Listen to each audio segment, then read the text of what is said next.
Good evening and welcome to Mindful Life 236. I am your host Nathan Springer. Thank you for being here. It is Thursday, the 8th of the 6th, 2023. We nice. It's a Thursday, so it's Thursday Talks. You know it goes on a Thursday. We talk about whatever the topic is in the chat. You know, we're talking right now about some of the Rainbow Month issues that are going on right now in this present month. It seems like the push towards the homogeneity of the world culture around the LGBTQIA2 plus movement is kind of receiving some more pushback now.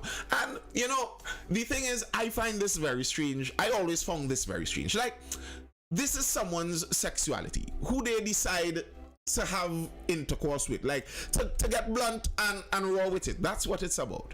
How is this a movement around the whole world? How is a flag representing your position that you enjoy doing sexual activity in? How is a flag about that flying around the embassies around the whole world? Something is ridiculously weird about this. Someone has to at some point say, this is weird. It is.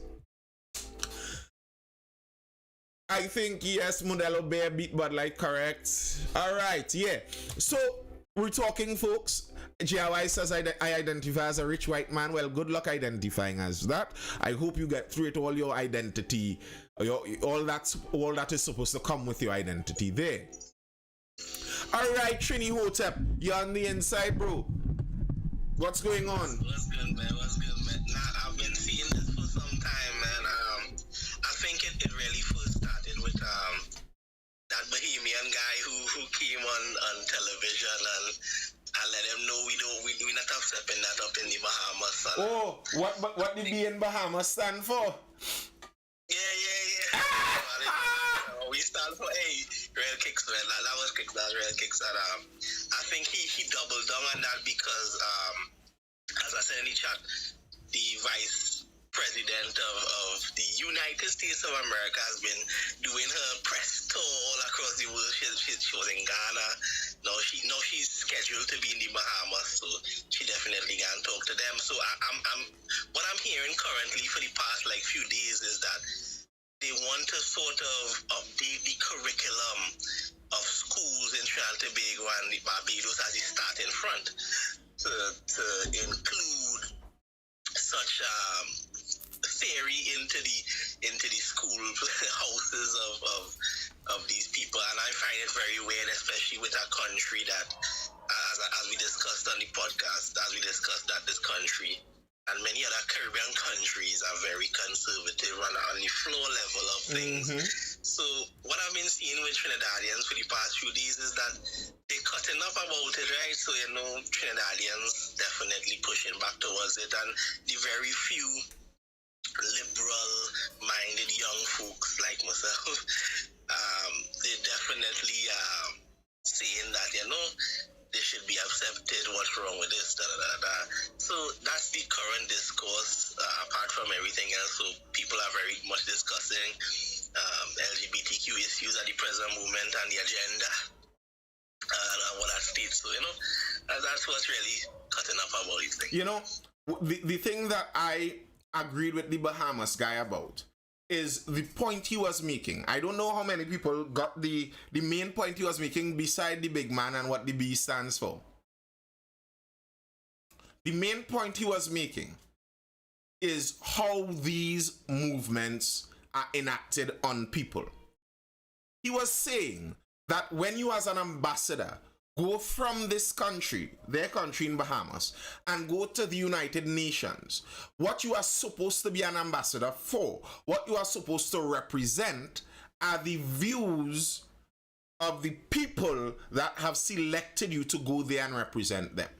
But what we notice happens very regularly is the view of the common person is often not the view of the tertiary educated elite millennials. So you have a university educated millennial who is going to get the position as an ambassador, go to the United Nations and represent the views of their university professor. So this if you listen to regular Trinidadian millennials And once they're university educated, the vast majority of university educated Trinidadian millennials talk like the millennials of the United States. And that's a problem. If you think about it, the only way that could happen is if someone purposefully taught a monoculture around the whole world. Everyone accepts nearly the same thing as the correct way. That's a horrible thing. And the point he was making is that some of these representatives are going up there and representing views and ideas that the people do not agree with. And that's the problem. So it's like, imagine in Trinidad and Tobago, if the view on, let's speak bluntly, the view on gay marriage is 80% of the population is against this.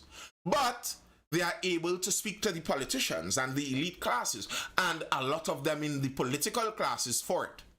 So those politicians could go in parliament and vote for this, allow it to pass on a population that does not agree with it. And that's kind of the point that the Bahamian guy was speaking about, and where I really disagree with how a lot of how the US does a lot of their work in this area. It seems to be attempting to pressure people to accept something that the people don't want to accept.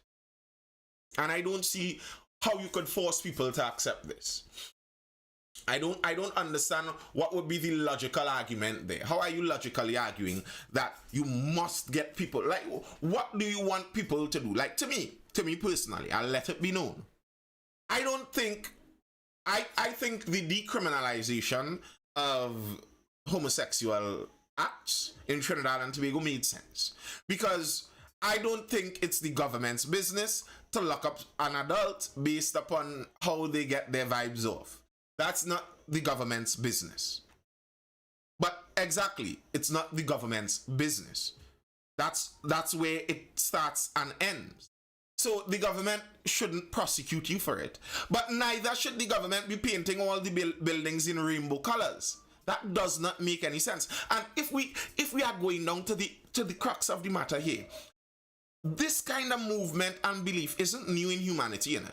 Every late stage empire becomes obsessed with food and human sexuality.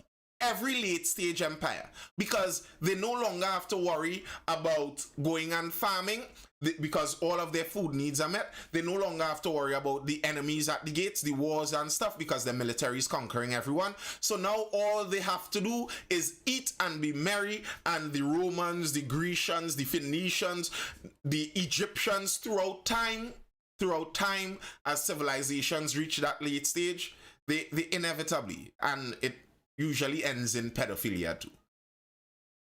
And it seems to be heading in that direction. Listen, they're swaying, bro, because when I tell them, when I say, and I regularly say on Twitter, I say, listen, America is your ancient Greece. I think you're not quite understanding what I mean by that.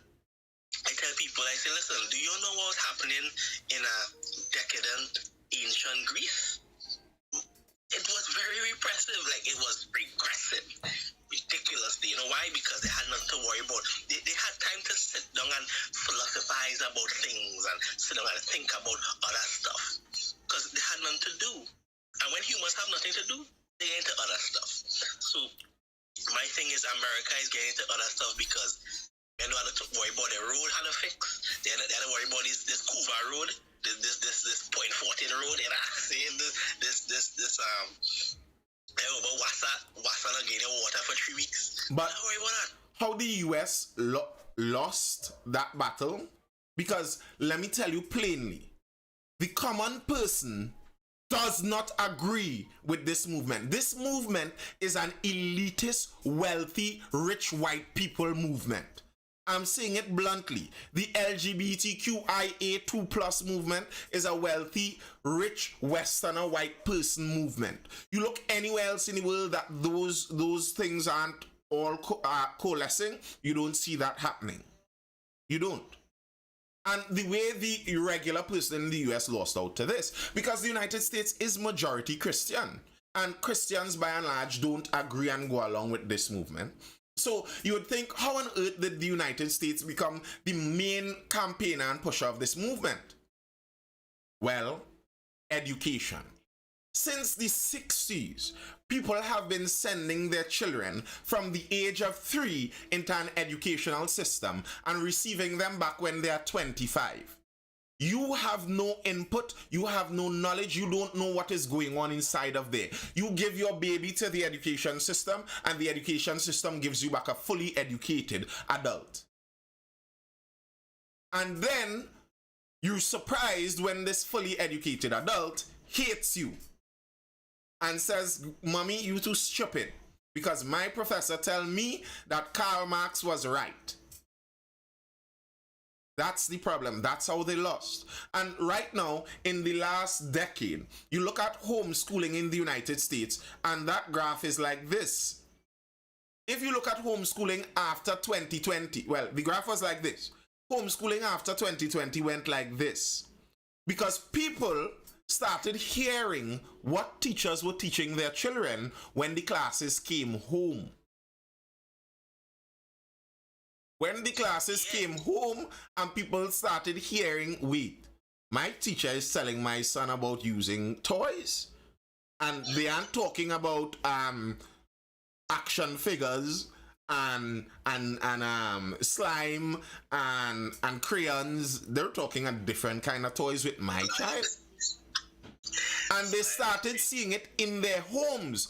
And all of a sudden, pew, homeschooling skyrockets. And that, to me, is the solution all around. Because no matter what Kamala Harris says, she's not going to change the mind of a 35-year-old adult. She may get someone to pretend like they changed their mind. But if someone is, as they say, homophobic in the Caribbean at the age of 35, bro, you're not going to make them all of a sudden like homosexuals. That's not happening. That's not happening. What does happen is it goes to the next generation.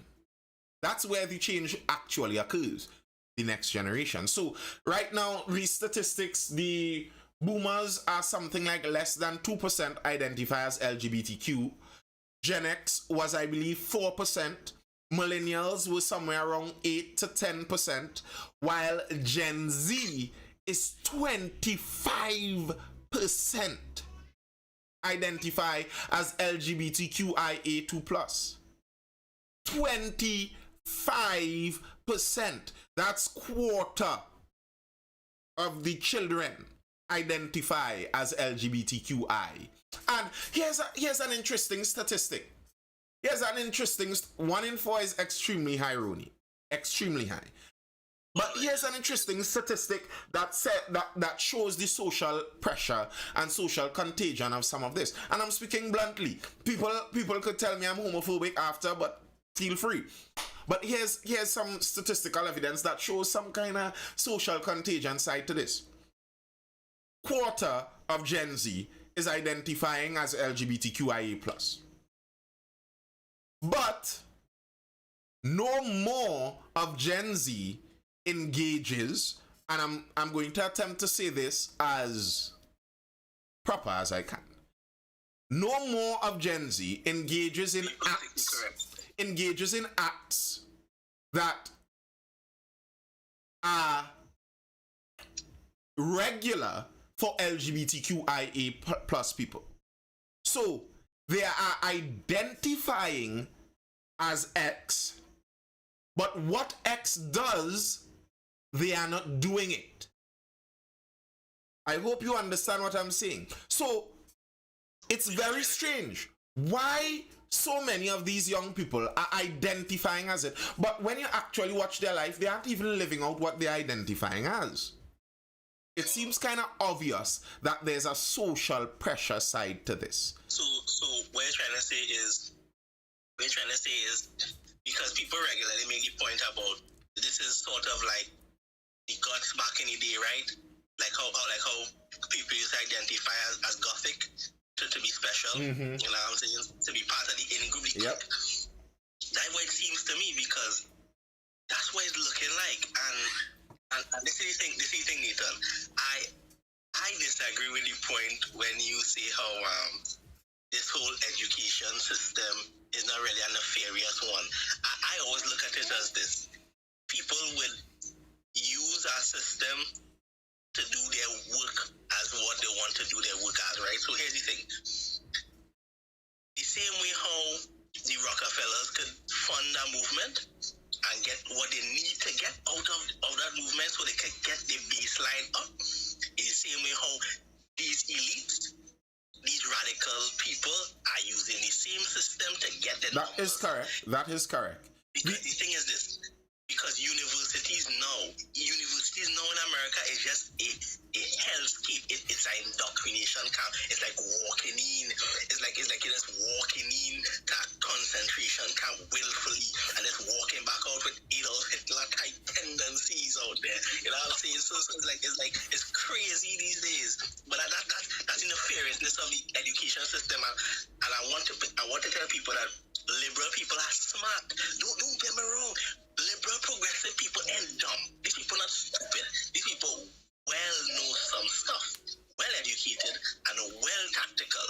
They would come for your children quick. Listen, you're right. You know, if you read, I don't know how many people might be interested in going through all of that, but I've gone through some of it.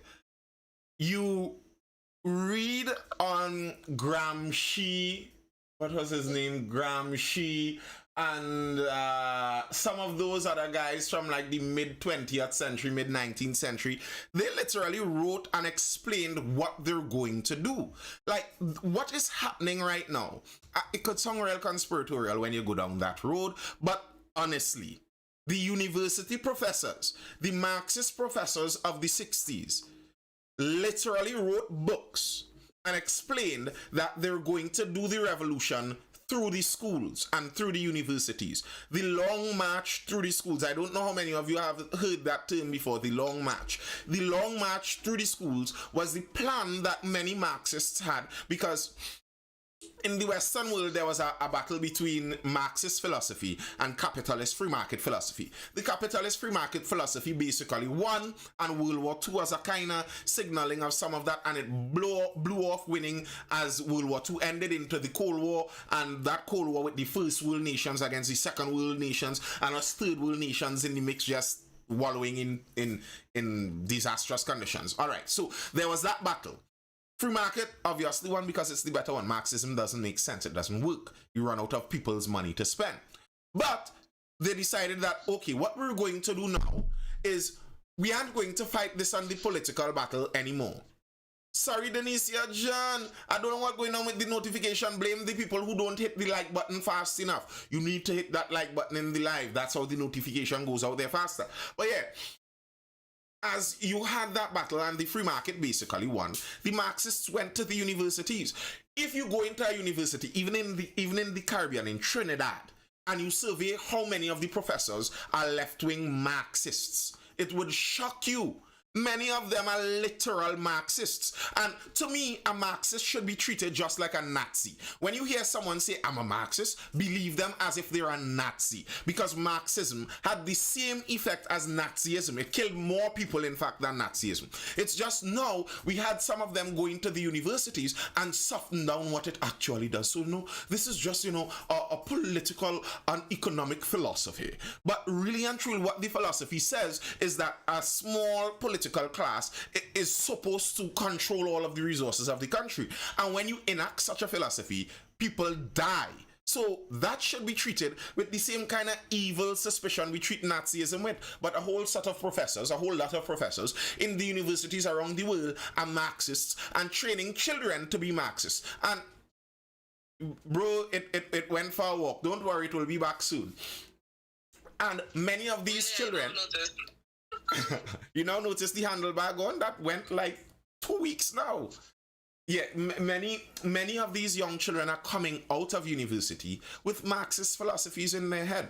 The BLM movement. And I like to harp on this because back in 2020 when this nonsense, and I'd say it as it is now, nonsense, was kicking off, I was telling people, hold up, think for a moment, think. Go read the BLM website. These people are saying they're against the nuclear family. This isn't about black rights. Think. But no.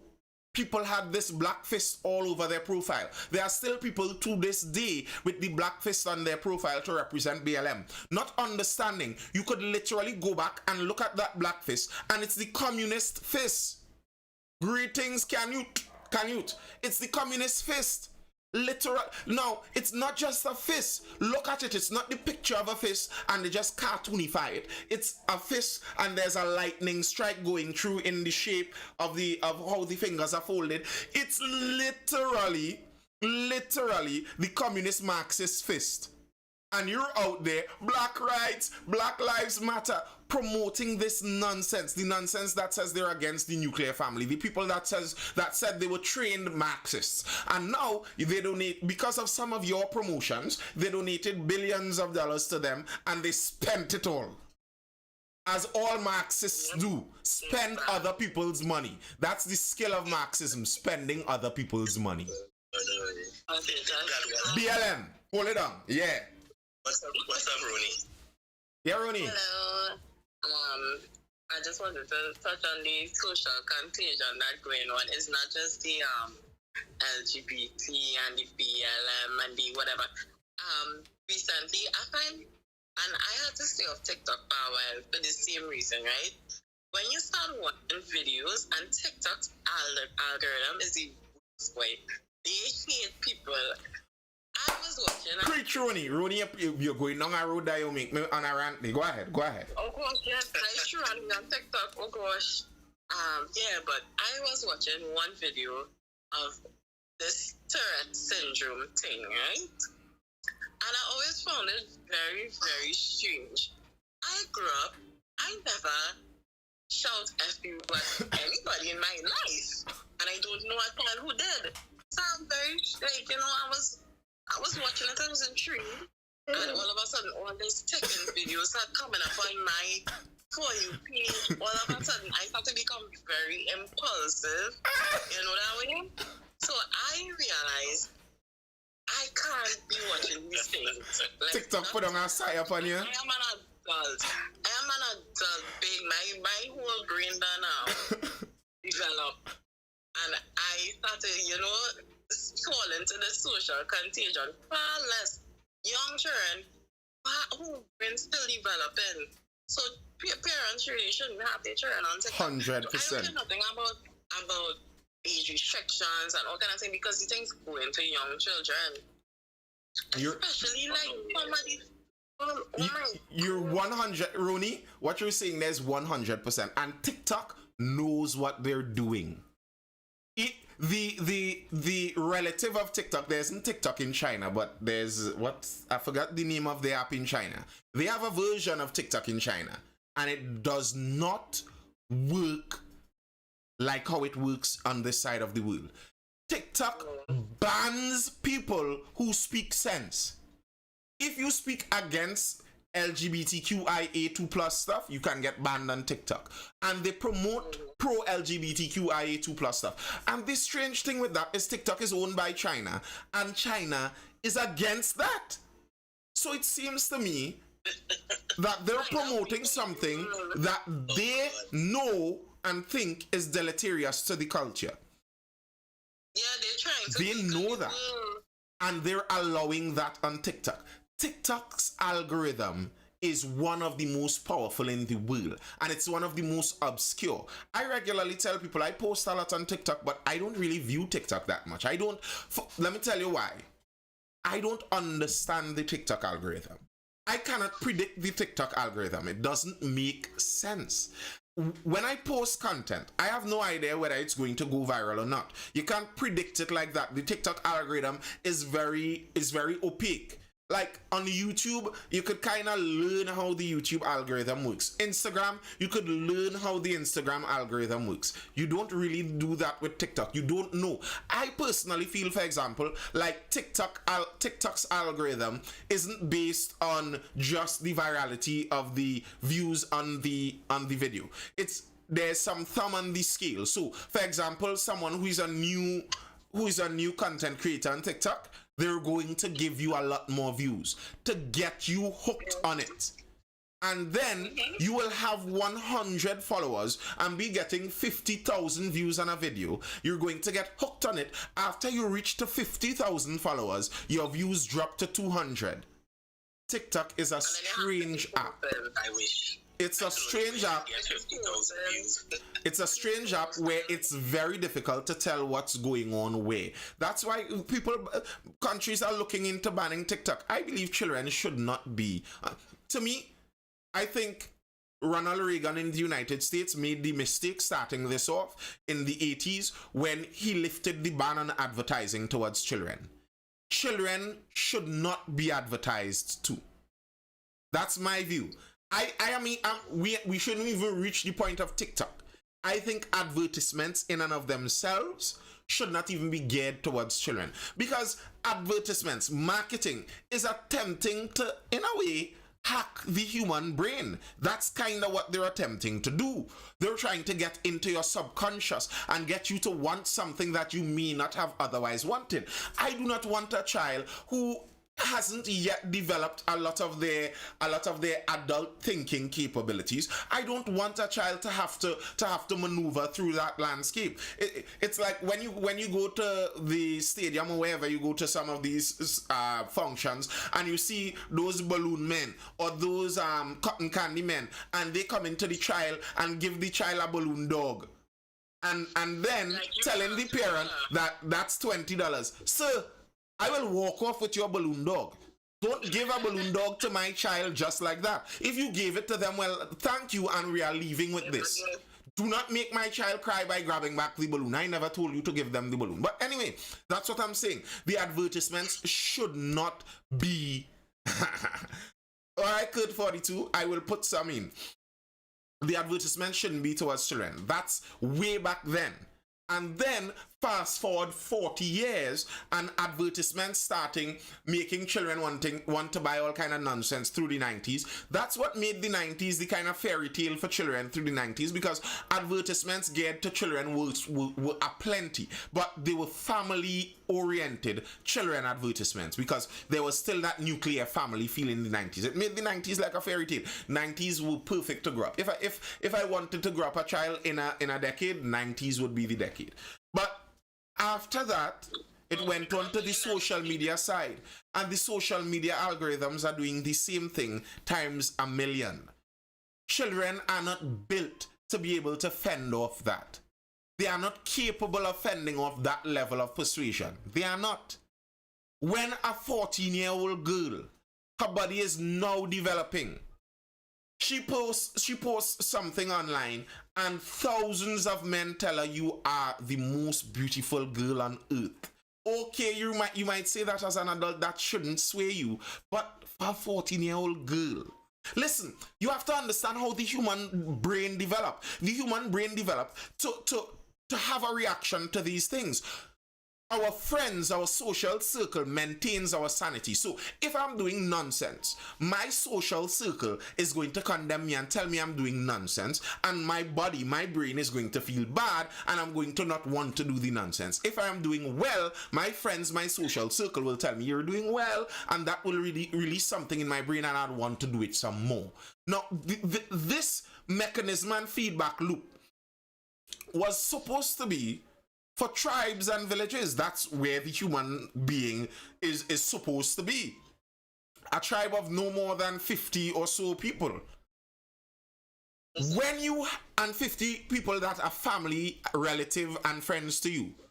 When you have billions of people across the world with no relation to you, but they have the same brain impact on you based on what they tell you about your actions, how are you going to get sane children from this? How are you going to do that?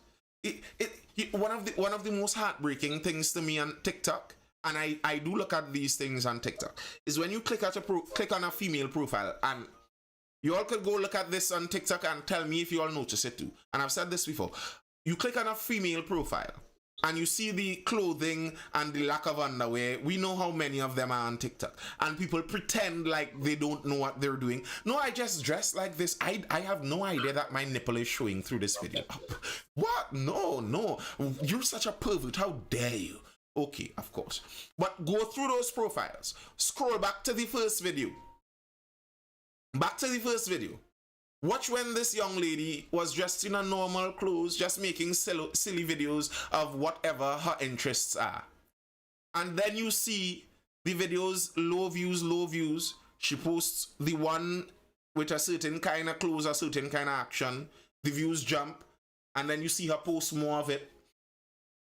And many of the modern fools talk about that as empowering, as if that's somehow empowering to young ladies. Is it empowering to be pressured by the whirl of perverts to expose yourself more permanently online? Nathan, listen to just this morning, this that I was telling one of my male friends who is red pill, right? Ugh, I hate them. By the way, you guys, I'm having an orange pill. I am creating an orange pill movement. Y'all could find me. I am neither red nor blue. I'll be orange. I don't like the feminine. I don't like the red pill movement, right? So, I was saying, a lot of women, true feminists, have thought it very empowering to, just have sex. You have sex. Do what you want to do. It's your body, your choice, blah, blah, blah, blah. But when you think about it, as they get older in life, and you're trying to settle, you have given away so much of yourself. It's like impossible to find somebody who would be willing to. And then it's so easy for other women who giving it away. Men don't really want to settle down because they have no incentive in it. It's just like, well, if you don't want to do it, then I'll find somebody else. And they don't even have to walk that far. They'll just walk to the next house and they get sex from that girl. You understand? It's so difficult now. Relationships have to change. I mean, like, honestly, I know personally I cannot change the world. As I was telling my friend, if I could change my small circle and encourage my girls, like, don't have sex with anybody who is not willing to commit to you. Don't do that. Like, honestly, girls, young ladies, please, I know it may sound bad. Sex is your trump. That is your ace at trump. When you give that away, you have no more cards. Jack runway free. You understand? Hold your trump, hold your ace until absolutely necessary. You understand? Don't be giving that away just so for no reason, because then you'll end up all and alone and sad.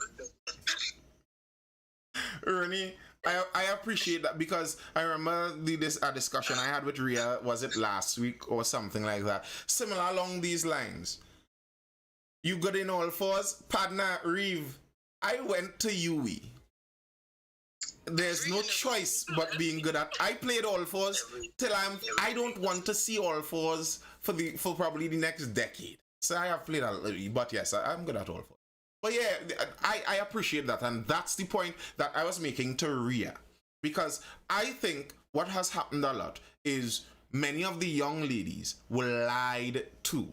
The 80s and 90s, the young ladies that were born and grew up 80s and 90s were lied to by the elder women. Many of those women who lived through their lives and they lived through the sexual revolution and the women's liberation, and lots of lies were told. Lots of lies were told to convince young women that this is the right move. Lots of lies were told about even the old days. People talk as if women from the 1800s were just barefoot and pregnant every second, taking licks from their husbands. That's not true. Many people that talk about the past, like the whole history of mankind is just men abusing women up until the 19th century when the feminists stopped it. That's rubbish.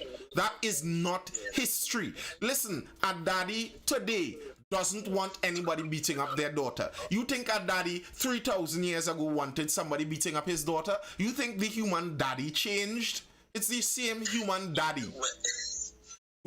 Actually, in some of those cultures, when it didn't have the police and the laws and they make it seem like a lot of that abuse happened, many of the things were socially practiced. So in many cultures, they punished wife beaters.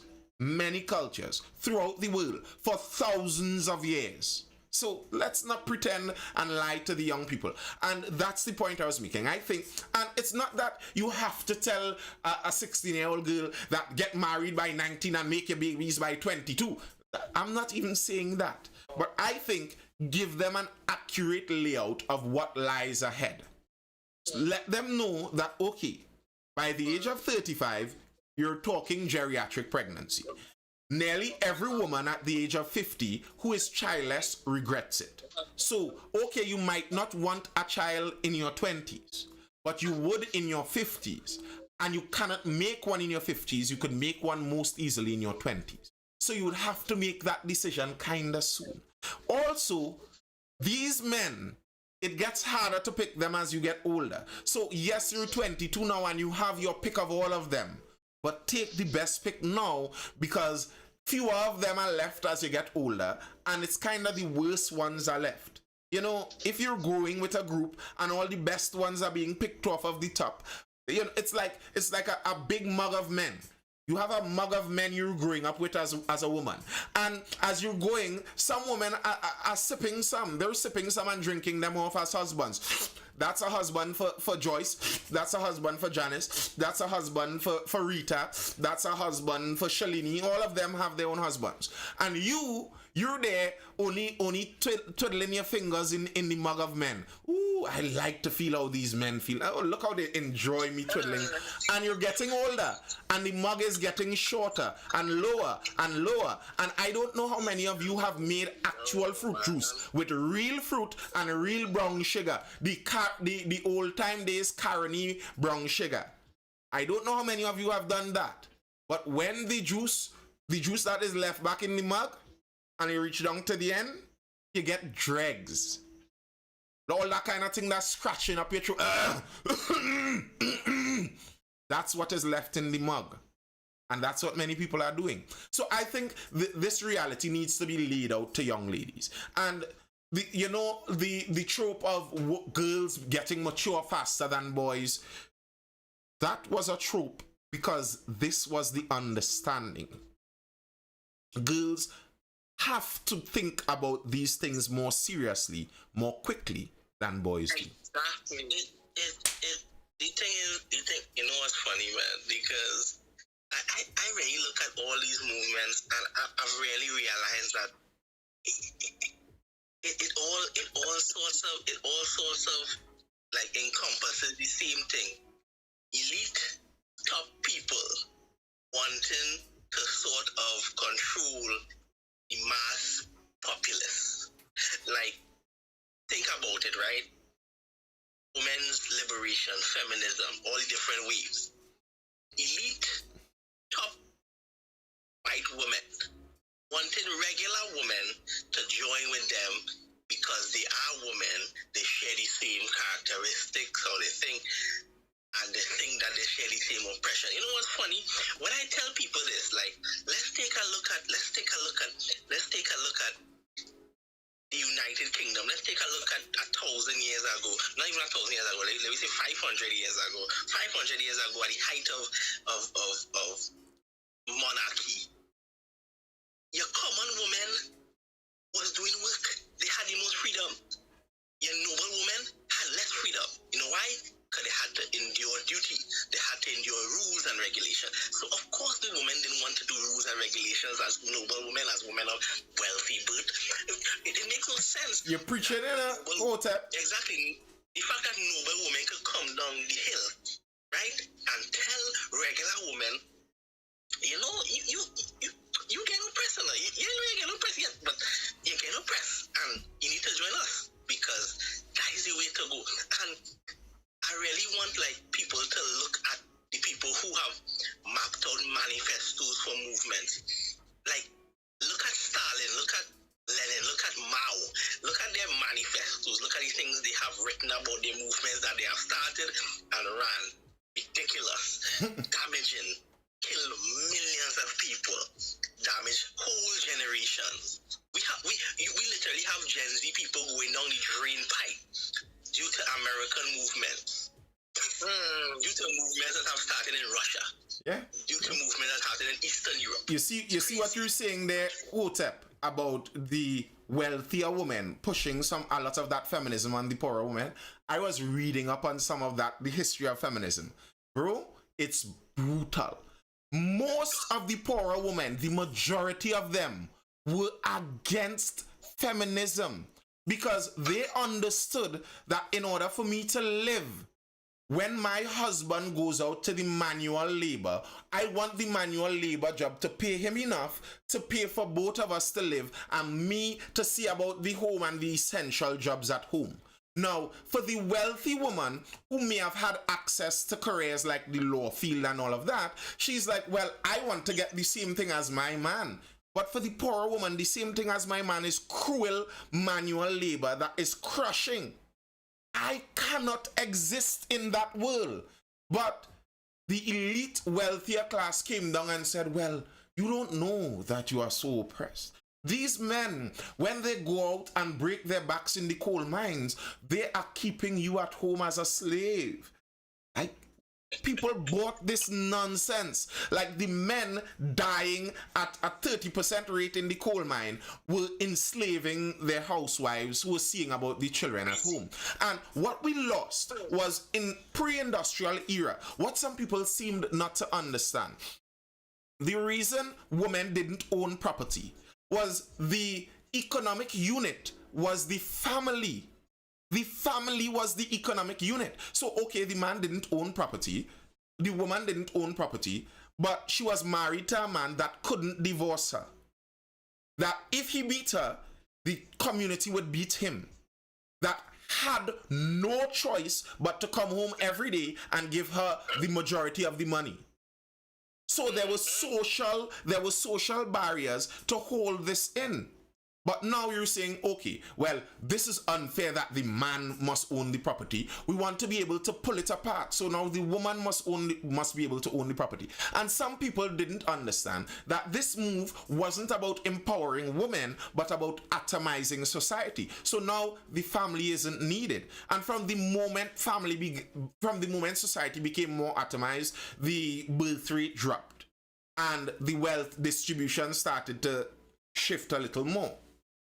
So, no, it wasn't about abuse. It was about the basic unit of the economy being the family. And women who were home didn't just stay home and twiddle their thumbs. They worked from the home. How to raise soldiers and geniuses and athletes, Ty Success. That's what American becoming a radical Marxist ideology system shameful. In Latin America, feminism is them fighting against violence against women. I don't know what America agenda really is. That's how important family is. Correct. You know what's crazy? Nathan, is that some feminist leaning women will actually use that argument to say why women are oppressed. They will say the unpaid labor of the housewife, the woman have to come and be a slave to her children. Well, I've never heard a mother actually call herself a slave to children. That's what you have to understand about that comes from a Marxist understanding of the world. The idea of that unpaid labor, it comes from the Marxist, and that Marxist understanding of the world creates the consumerist understanding of the world, where the only way you understand value is in salary. If you do not have a salaried job, then we don't understand the value of it. And then what they notice is, okay, you pull the mother out of the home. You don't have women working this unpaid labor. Okay. And now mommy has to go and work days on end to go and pay another woman to do what she did before. Does that make sense? Like, I remember I heard my wife having a discussion with another mother about this, and the other mother seemed like she didn't even quite understand where it was coming from. Okay, let's say in a week you babysit your child, you nurse and feed your child, you educate your child, you feed your family. That's those 4 jobs.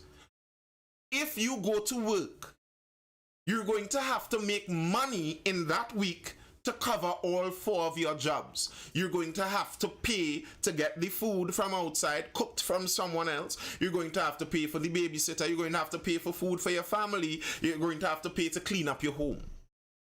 Is the job you're getting outside going to compensate you enough to cover all of those duties that you would have done home? And then tell me, What sense does it make? Okay, at home I would have taken 6 hours to do these duties. Let's not do that. Let me go to work for 8 hours to pay someone else to do the same duties that I would have otherwise done. So we've pulled women out of the home so that they could go into the workplace, give money to the corporations so that they would take that money that they earn, the pittance they earn, while giving the profit to the corporations, that pittance, and pay to do the same jobs they did before. Because the problem is, someone has to do the job. Someone has to do it, inevitably. If you want a family, someone has to take care of the child. If you want a family, someone has to feed the family. It's inevitable. Someone has to do it. No, it's really a Marxist view of that unpaid labor thing because when I regularly talk to Americans, like I regularly do, and the way how they even speak about work, these people really think work is one standard mode. It happens in one way, it happens in a kind of income minimum wage type thing. If that's not that's the only work they think. And I'm here like, do y'all know what women was doing before industrial age? That's Marxist education. Farming, women was creating herbs and spices. As y'all don't even understand. Y'all have no knowledge. You know why? Because to feed the beast, to feed the machine, one must make you think that work is one way. So you will keep feeding the beast, the machine, because the machine needs to work. And here's the thing. When Russia can get its people feeding the beast so much that now they're poor in the streets with nothing. That's what I'm talking about, man. It's crazy. And as I said, this comes from a Marxist education. People seem to not understand the value of work outside of a salary. Before money existed, work existed. You always needed work. And many people in the US, when you hear them talk about that, they talk like, people don't need to work and why must you work? And if I'm working, I'm supposed to be able to get a livable wage. That's not what work is. Work is the effort it takes to live. Living requires resources that take effort to produce. And work is putting that effort out there to produce these resources. That's all it is.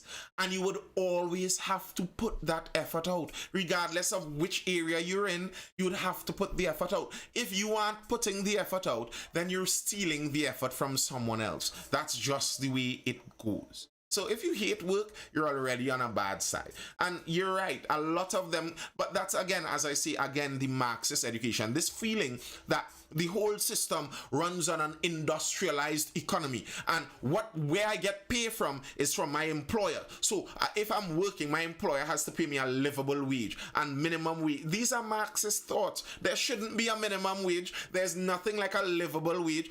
Listen, I have a garden. I work in my garden and I'm not paid for it. I don't really sell much of the produce in my garden. Most of what is produced in my garden goes for me, my family, my extended family, and we eat from it. The health benefits from that, just the food sustenance benefits from that, I cannot put a price on it. And if all I think about is doing labor for a salary, I wouldn't even be able to get that benefit. To be able to pay to get organic grown fruit that you know where it comes from on a regular basis. Do you know how much you have to pay for that? And people who are obsessed with looking at things only on the monetary cash basis, many of the times they lose out on things like this. I know an old lady, I had a conversation with her time, and she spoke to me. She had 9 or 10 children or something like that. The tanties used to do the thing proper. They want that fruit be fruitful and multiply, train serious. But she had her children out there, and it was a struggle. She said for probably in the teens of years, she went to the market. She went to the market and there was a market vendor there that needed some help in his stall. She worked for him. He didn't make enough generally to pay her. So she told him, don't pay me. At the end of the day, whatever extra produce and thing, I'll take some of that and go home. She told me that's what fed her children for upwards of teen years, getting the pay in produce, and the amount of produce she was given by the market vendor was way more than any amount of money that he would have been able to pay her. Because for a market vendor, a whole bag of yam, yeah, take that cassava, take that you some sweet, but go ahead, because for the market vendor, some of that might have been wastage anyway. All right, whatever, take it. She was able to get way more because there was the understanding that this goes beyond just money, cash, dollar sign. Yeah, but Nathan, that is bartering in the true sense. Yes, it is. You trade something for something else. It doesn't need to be money per se, but you trade a good for a service or a product or whatever. And I have no problem with that. I am so over this whole modern day everything. Like, oh my God. Tell me how much young men, especially it should not be well when you are much over there. How much young men? I was talking to a fella, you know what this fella tell me? No, sir. He would not want his wife to be a stay-at-home mother. He don't care what she does. She just needs to bring in some form of money to the house. I was like, so you making X amount of money that could sustain you and a family, but because you feel like she's not contributing, he was like, oh, he would feel like she doesn't have a say because she isn't financially contributing to the house. But I'm saying, look at all the other things that you would benefit if she is at home, especially with children. I'm not saying, I am not one to say I want to be a stay-at-home wife. That is not me. If I have no children, I would not work. But if I have children, I would want to stay with my children because I don't want my children going to school. Especially with this new sort of education going on.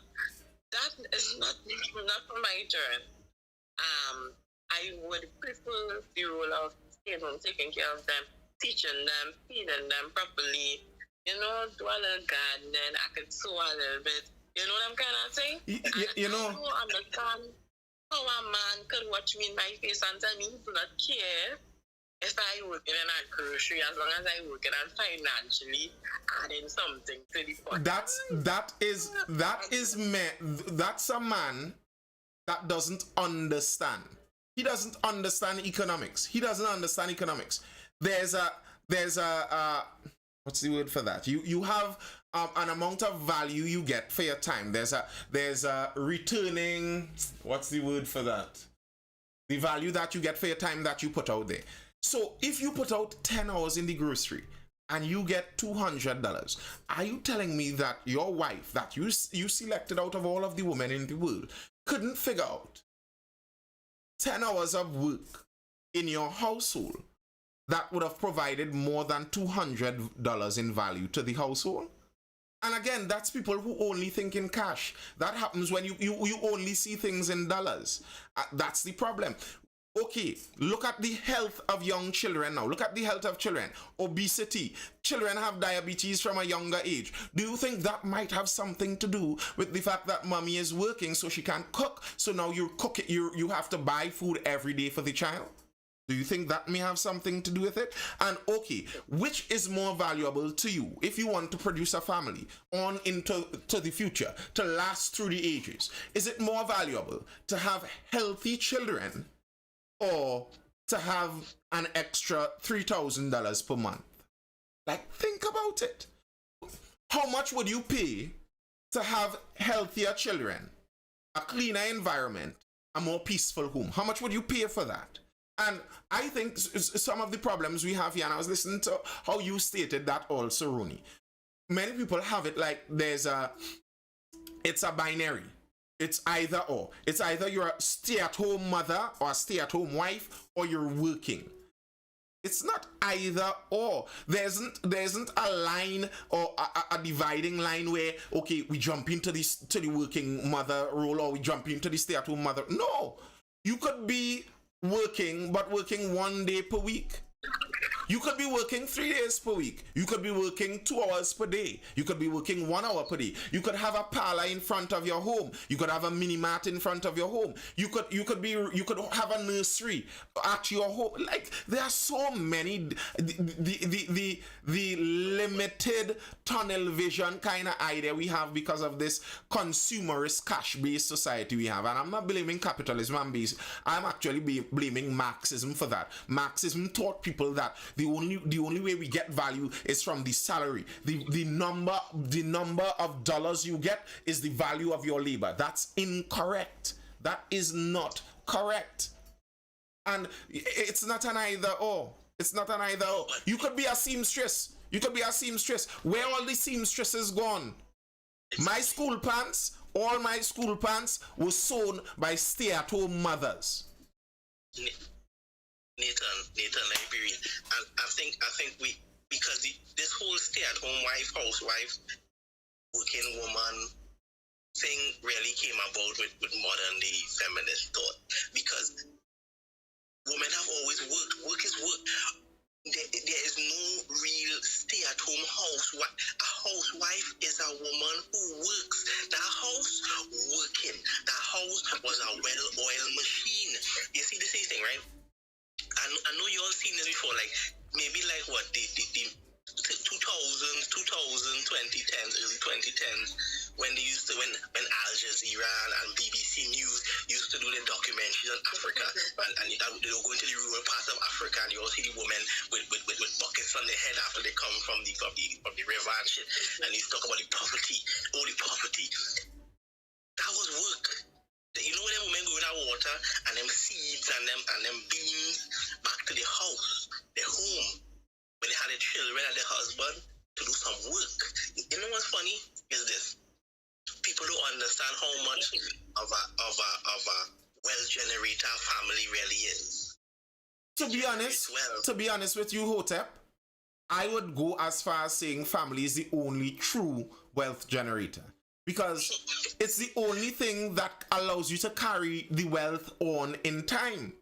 Without a family, you die and you don't carry the wealth goes to someone else. If you don't have a family, when you die, all of the wealth, if you created extra wealth through your lifetime, all of the wealth goes to someone else's family. Listen, humans only exist in families. You know that, right? No human has existed outside of a family. Well, Adam, if you go with that, Adam was by himself there for a little while. But no human has existed outside of a family. If you die without your family, without producing a family, your wealth that you created is going to remain on earth for some other family to go with. Now, I'm not saying that's a bad thing. Maybe you're the kind person that you want that, and okay, by all means, if that's what you want, that's what you want. But that's why I say, to me, family might be the only real wealth creator. Go ahead, Hotep. What are you saying? I agree. Because what kind of vexes me these days is the fact that black people love talking about generational wealth, and that pisses me off because I hate it. Twitter is too much when it comes to them things. It's like, listen, you need to stop the talk about generational wealth. You know why? Because you're not willing to make no families. You're not willing to pass on no nothing. You all think when Oprah Winfrey dead, that's the end of that wealth. There's no more wealth passing on. There's nothing to behold of anything. Stedman might have a nephew who would get it. Maybe if he good enough like that, he should have a prenup. But the thing about it is this: like, family is the wealth generator. That's the thing that generates the most wealth, and that's the thing that passes on the most wealth. Because here's the thing: before all this modern day industrial thing, and now most of the millionaires in the world is new money. Before it was old money. It was old money. It was old as hell. It was old as the stone road. You know why? Because family was passing on wealth. That's why marriage was also a thing. The accumulation of wealth between two families and this is if y'all probably don't want to hear my views on marriage and stuff like that, but that was the importance of marriage being permanent, you know. So when my family locks wealth in with your family, I don't have to worry about you, any kind of hanky-panky weirdness you moving away with my generational wealth that took eons to create. I don't have to worry about that. They're locked in there till death do us part. So the generational wealth is safe. And like, I understand there are negatives to some of those more stringent cultures. There are negatives, but there are positives. And to me, you have to look at it and balance it off. Which one has more positive than negative? Money, marry money. But Hakeem, it's not really money, marry money in and of itself, you know. And to me, this is the problem that some people in lower classes in society suffer with. They look at some of the things that wealthy people do and assume it's only for the wealthy people to do. It's not. Wealthy people are looking for proper spouses for their children. You should be doing the same thing. Your daughter shouldn't have a waste man getting her pregnant either. You're watching the wealthy family and talking, you know, them is only allowed the children to marry other rich children. Like, okay, I'm not saying be classist, but you should be looking for your child to not have a hard life by suffering through bad decisions in their youth too. No, but Nathan, but Nathan, so what? So what? Listen, listen. Back in the day, Italian noble families was intermarrying so much. All that incest nonsense was going on. Listen, man. So what if rich people wanna? Y'all get very conspiracy theorists when it comes to talking about the Rockefellers married, intermarried, all that incest happening in America. Listen. So what? So, wait. So you're telling me your little middle class self can't find a middle class person and build some wealth on the middle class level? That's literally the point I'm making. Like, what's going on? And it happens. Listen, middle class families who think about it, it happens. I know there are families I know where granny, like I know a family personally, personal friends, where it's a Trinidadian couple married, but they live in the States. Middle class, proper, well, I'm going to use the word proper like that. Middle class nuclear family. And the paternal grandparents go over for 6 months, then the maternal grandparents go over for 6 months. So they have round the year grandparents inside the home with them because they have that well structured, stable family where the both sides know each other. There isn't that animal. That's what you want. That's what you should be looking for. Akil Paul says marriage don't have value anymore. I don't totally disagree with you. I think marriage is still essential, but I think how we view marriage in modern times has thrown out the value of marriage. Marriage. I want to add a 2 cents when you're not finished. Okay. I have something to say. To me, once you could leave, it's kind of pointless. Then just, that's your boyfriend. Forget about it. Stay boyfriend, girlfriend, and forget about it. The value of marriage is making it a covenant and a commitment that you cannot just leave. That's where the value was. So, like I say, you know, with the discussions on gay marriage, etc., you know, here's what I say. Let's just have different types of marriage. You could select what kind of marriage you want to get into. So, you could get into a perma marriage. So, my wife and I, we are in a perma marriage. This is till death do us part. We will never leave each other. That's what we call ours. You don't have to do that. You could take a tempo marriage. You take a tempo marriage, and so your marriage, you could leave if you want. You have a tempo marriage. And there could be homosexual marriage. Let's just change the names. But you know, they will not do that. You know why they will not do that? Because people who marry and want to divorce in 3 years, they want the same romanticism of the people who are marrying for life. The reason a wedding seems so romantic, the reason a marriage seems so romantic is because the understanding is this is a sacrifice of two people promising their lives to each other. And people want to be able to get the image of that sacrifice, the romanticism and romance of that sacrifice, without actually doing the sacrifice. So they wouldn't want that name change. Trust me, people wouldn't want that name change. But to me, that solves the problem. So when you go down on your knee and you ask a woman, you could say, do you want to perma marriage me? And she understands that this man is asking me to stay with him till death. And she could say no to that. She would say, no, I would only temper marriage you. Let's have that as the way we want it. Bet you don't want that. Bet they don't want that. Yeah, Ria, what were you saying? I know, okay. So I have something to say on this topic, but I just want to jump across from what you were talking about before. To kind of just speak on behalf of all women who do want to work. Just want to get that in there. Who do want to work. You mean want to work outside of the home? Yes. So you don't like your home? I never said that. So why must work?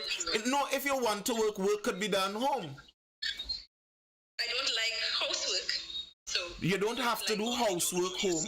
Yeah, exactly. Crazy. There are all kinds of work you could do at home. Right, okay, no, well, I specifically, I want to do my work. What's your work? What I want to do. What's your work? Events and productions.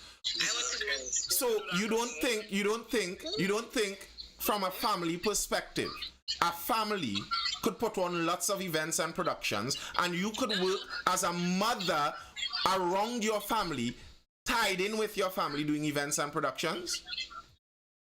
No, okay. So again, so we talk.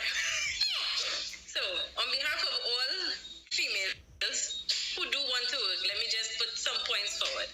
So Ronnie, I was saying that I disagree with the guy. He was very wrong for what he said. However, the idea of what he wants is not so far-fetched in that it's not that he necessarily needs a woman to be bringing in a certain amount income-wise. He just wants her to have something to do. Now, to say that it equates to literally going to a job, no. But just the idea of having something for yourself to call your own away from him or the family. Why? Wait. This, you see that is the modern curse. What is that? Why do you need away from your family? What is this?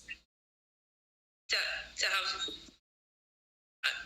have something for yourself. Wait, when humans lived in tribes of no more than 30, you would have gone mad then, all of them being your family. Listen, this is a lie they tell you, that you need time away. You know, the only way you find yourself is through time. That's a lie. Hold on. Nathan, let me ask you a question, right? All these ideas that men have, that sometimes they just need to take a drink before they come home from work. Or like when it says you come home, you just need to sit down in your car and thaw out before you enter the home. Because you need to have that transition space from one to the next. That is a real thing, correct? Yes.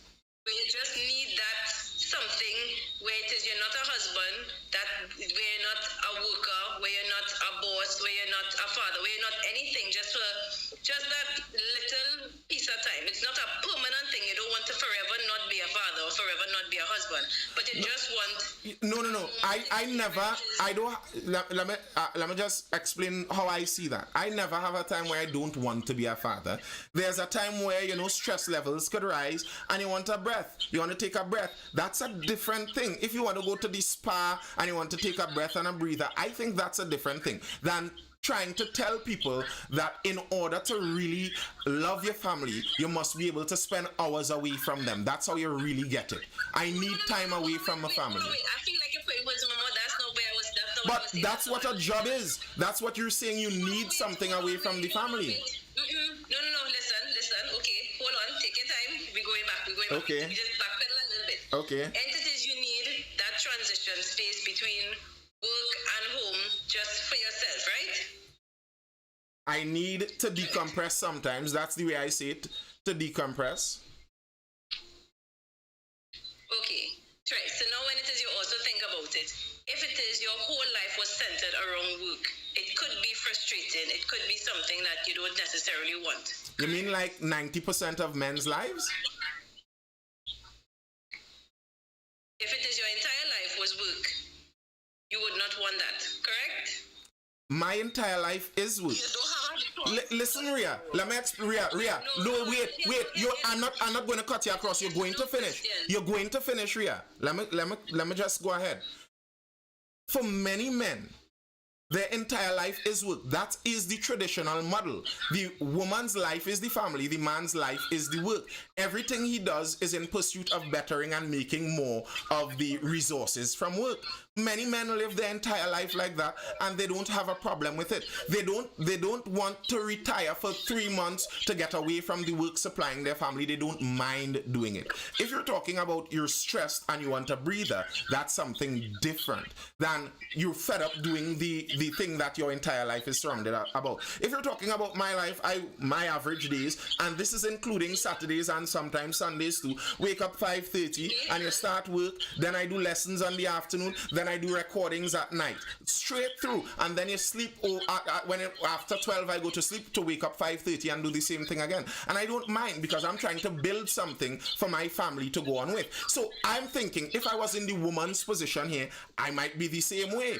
I don't mind. Hold on, wait. You see, you're jumping from one thing to the next. But I think we're on the topic still. Nathan, but still, even in what it is you are explaining, you are in a place right now of sacrifice to build yourself up to a certain way, because this is not how you desire to be for the rest of your life, correct? This is not how you desire your children to be for the rest of your life, correct? I think we are always in a place of sacrifice. I don't think there's a way for me as a man to not be in a place where I need to do this. This is the life of sacrifice for the man. The life is sacrifice. I think if you're looking for a way to live life without the sacrifice, it would not happen. Little Miss Mediator, we aren't talking about hobbies. The reason, what I'm talking about here, to just orient it, and Ria is making her point through much back talk, to orient it back, what I'm talking about is Ria said that for women who need to work, they need to work outside of the home, and she was speaking about that. You need something. No. I never said they need to work outside of the home. I said I was speaking for women who want to work. And I asked you, Ria, why you can't work inside the home. Are you talking about working outside the home? And you said yes. That's why I aimed on that. So I am not okay. Yes, anybody can work home. I am speaking specifically because I know Empress had brought up this scenario about who's staying at home and who has to go to a physical job. When it is I make my point, I am speaking from the perspective of somebody who goes to work or wants to go physically to work. Not that work cannot be done at home sometimes, but that I want to talk about specifically a space specifically for work away from home, because I don't want my workspace to be home. If it is I have an office in the back or in a room, that is one thing, but I want my home to be a place where it is I can detach from work, and I want my work to not be a place of home, where it is I am not cooking and doing work at the same time. I want to focus solely on work. When it is I come home, I want to relax, I want to take care of my family, I want to do my wifely or motherly duties. You want to be a husband. I want to do that. I do not want to be so focused on work, but if it is I do have to do work, no problem. But I like a space separate to do that, and when it is I'm home, home is home. So, before you all get carried away again. No, I'm not carried away. Go ahead with your point. Go ahead. Into what I was saying from before. So everybody agrees, everybody says that there is no person who wants to do the whole work thing full time, correct? Nobody, even if it is you are saying that is men's life, 90% of it is that's a man's life. The reality is there is nobody who actually wants to do that. You are in a place right now where it is you have to do it, or you make up your mind to get it done because of a greater gain. But that's life. There is nobody. But, okay, go ahead. Okay, no problem. No problem. But you are saying ultimately there is nobody that desires to be that way 100% of the time. If it is a woman is a stay-at-home, and this is why I'm talking for work girlies, or saying that the man is not necessarily wrong for saying it. He's wrong for saying that you have to do it. But hear what I'm saying. Mm-hmm. If it is my entire work life is as a mother at home, and then my entire family life is a mother or a wife at home, what do I have have for myself away from the home, away from the family, away from the children. Because you all have just admitted that even when it is that is men's reality, 90% of the time, it is not something necessarily that everybody wants. You want to have that breather. You want to have that something else that you can look forward to for yourself, by yourself, with a friend or whatever, but it's just away from the home. Not because I want to see a movie, means I want to take my whole family to go and see a movie. There are times I just want to go with my husband. There are times I want to go with my best friend. You understand? Yeah. So, but those are things in and out that you can do. But what I'm saying is that if it is you have something to focus on, and the only thing I can think of right now is a job or a hobby. But if it is you have something to focus on, where it is when it is things get a little tough, you could take yourself away from that position in you. Because not every time I'm frustrated, I go in and run to the spa or going to run to the cinema. But if I could crochet and I'm doing that, if I could bake cakes and I'm doing that, if it is I know I have an order where somebody ordered 2 bottles of pepper sauce and a bottle of garlic sauce, I know for sure that even if it's an hour in my day, that I am doing something for me. I am doing something that I want to do for my business, for my betterment, for me. That is what I am talking about when it is I say the man is not necessarily wrong. Because then look at it. There are men who complain when it is women too clingy. Now they like the cling, but an over cling is a problem. But if it is I am home and I am getting the house ready every day. Hold on. If it is I am home and I am getting the house ready every day, and I am always only looking forward to my man and my children coming home.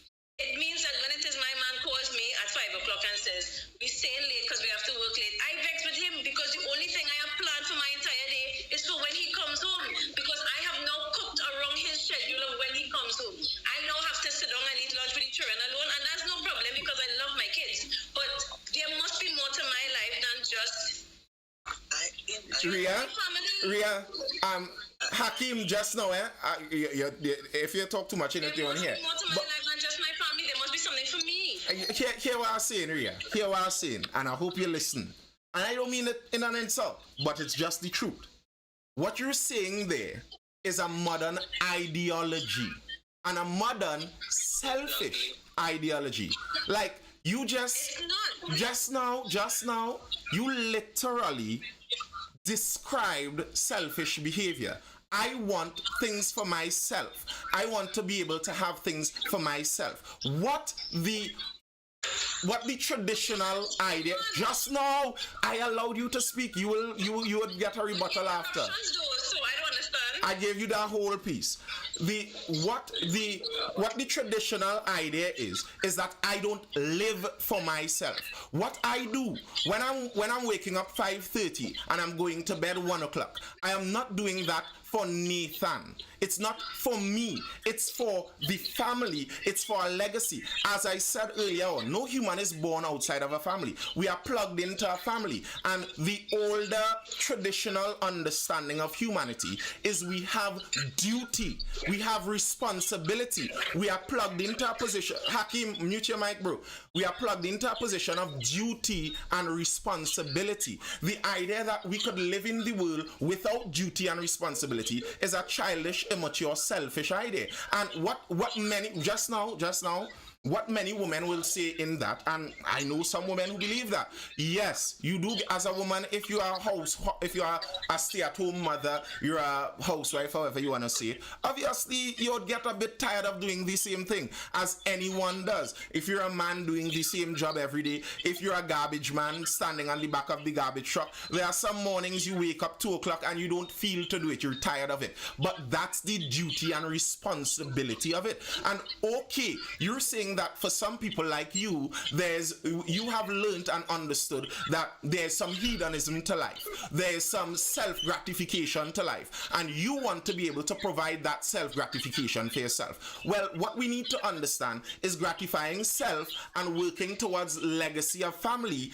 they work against each other. So if you want to pursue the self-gratification, you can do that. It's called hedonism. There is an ideology of self-gratification. What I am saying is, as for me and the people I would give advice to, hedonism doesn't work in the long term. The best way to get long-term satisfaction out of life is through responsibility, taking up the most serious responsibility you could carry and carrying it to the fullest. That's what I would say on that. You don't have to do it. You don't have to do it. You could find that disgusting, and the idea of being responsible for a child every day of their life to be weird. You could find so. But that's how humanity succeeds. And if you aren't raising the child, if you aren't taking care of the household, someone else has to do it. Men and women come together to make a child. Only the woman can breastfeed and suckle the baby. If you, as the mother of the baby, do not want to take care of the babies for the rest of your life, someone else is going to have to. That's just the reality. Yeah. I'm sorry, where in any of this you heard me say the wife, the woman does not have a responsibility to the child, or the woman is not being responsible? Even in having whatever thing on the side, she's accountable or responsible for whatever it is, whether it be her finances, managing her time. Like, we mean she's not, I don't understand where that whole thing came about, where she doesn't hold responsibility. I didn't say you said she doesn't hold responsibility. I am telling you that regardless of what you do, that is the role that is going to be held. And you're saying that you don't want that role by itself. You want something else to yourself. You want a home office where you could go in and get away from the children if you must do work. And I'm telling you, that's not the duty of motherhood. And okay, you don't have to want the duty of motherhood, but that's what it entails. It's like, okay, the killer whale mother that lives in the ocean, she may not want a little baby whale following her and she have to feed him for the next 5 years, but if she wants to produce and carry on her species, that's what she's going to have to do. It's the nature of life. What? Yeah, we need to. Yeah, you see. This is something I think people don't understand. Like. You don't mind if I add something quickly? Let me hear what Hakim had to say. Go ahead, Hakim. All right. A man has a natural role in society. A woman has a natural role in society. Once you know your natural role and you fulfill your natural role, society becomes more complete. The household becomes more complete. The family becomes more complete. Understand? The mother is the nurturer, the homemaker. The father is the protector. The husband is the protector and the provider. Understand, man? Everybody has a different role in the household. Once everybody fulfill the role, everything works like clockwork. Everything is a well-oiled machine. You understand? My job as the man is to take on world problems to bring back the money into the household. You understand me? Because like this, for instance, when I was 8 years old, I was working construction, making 120 a day as a laborer, a general laborer, right? That time I worked. That time I was living Tacoma, and I was working for the Spain. Every day was a killer. And so I now sit down with my 8-year-old mind, saying, but I will be coming home on the weekend. So from Monday to Friday, I had to spend for myself. I see that the time I was living in my Uncle Beach house, it was still under renovation and still expanding. So I say, yeah, what now, fellas? I'm looking for work, I'm looking for money. I don't mind doing a little laboring work for 120 a day. And I started picking me, I can plumber and I can be electrician. That time again, 8 years old. And when my father come home now and he realized what it, it's a little more bullshit than I left with. And I leave all of it, is it? Then when I come now, I say, but that is me. I straight my hand, my hand had phone and callous on it. At the age of 8 years old and whatnot. And that time, when I was 8 years old, my uncle come, he teach me how to cook and then from 10 years old now, I learn how to cook and things. Right? All the basic life skills to survive. So even though, alright, you say by cooking it, they say, you learn how to do these things at young. At that early age, I had the innate nature to find a way to make money, to to take care of the affairs at that early age. Understand? Yeah. And bro, I rate that. And that's one of the reasons I regularly talk about, when people talk about child labor, I don't agree. I think children are supposed to be working. The idea that children are not supposed to be working till they're 25 and then all of a sudden they're supposed to magically learn how to work after they finish university, I don't agree. Children should be working from as young as possible. Just obviously age appropriate work, obviously. But I think children should be working by all means. Where was your mom? Not sure if you mentioned it. I think his mother would be home with him where he's buying the groceries. Oh, my mom passed away when I was 4. Ooh, tough. Very tough. Yeah, Ronnie. All right, Hakim, you could come in after. Yeah, Ronnie. Right, so to answer Ria, which was saying, well, men spend they work hard because they have to do that for a period in time to get where they want to go. It is the same thing as a mother, right? Your child isn't going to stay a toddler forever. You're literally going to have to be doing that until, and if you're doing a really good job, probably by the time your child reaches 10, 11, maybe younger, your child may be a lot more able to see about themselves a little bit more than regular children who just go to daycare, but less than a full adult. But you don't have to reach the age of 18 to be an adult, quote unquote. You can take care of yourself, you can make breakfast for yourself, you may be able to do your little laundry or whatever, wash ways, be a little self-sufficient. But it is not, you do that as a mother, you would do that, just like how the men would do that for a short time to get to the end goal of, I don't know, having something to give their family. Mothers do that same thing with the end goal of raising this child to be able to be self-sufficient at some point in time. Ronnie, it's not something that you have to do. I'm glad you point out that, because sometimes it seems to me, and that's why I was saying earlier, that some people make it seem like it's an either or. So like you sign up and I either sign up to be a housewife, and if I'm a housewife, I must do X, Y, Z plus 2 plus 3 plus 4. Or I sign up to be a working mother. If I'm a working mother, I must do...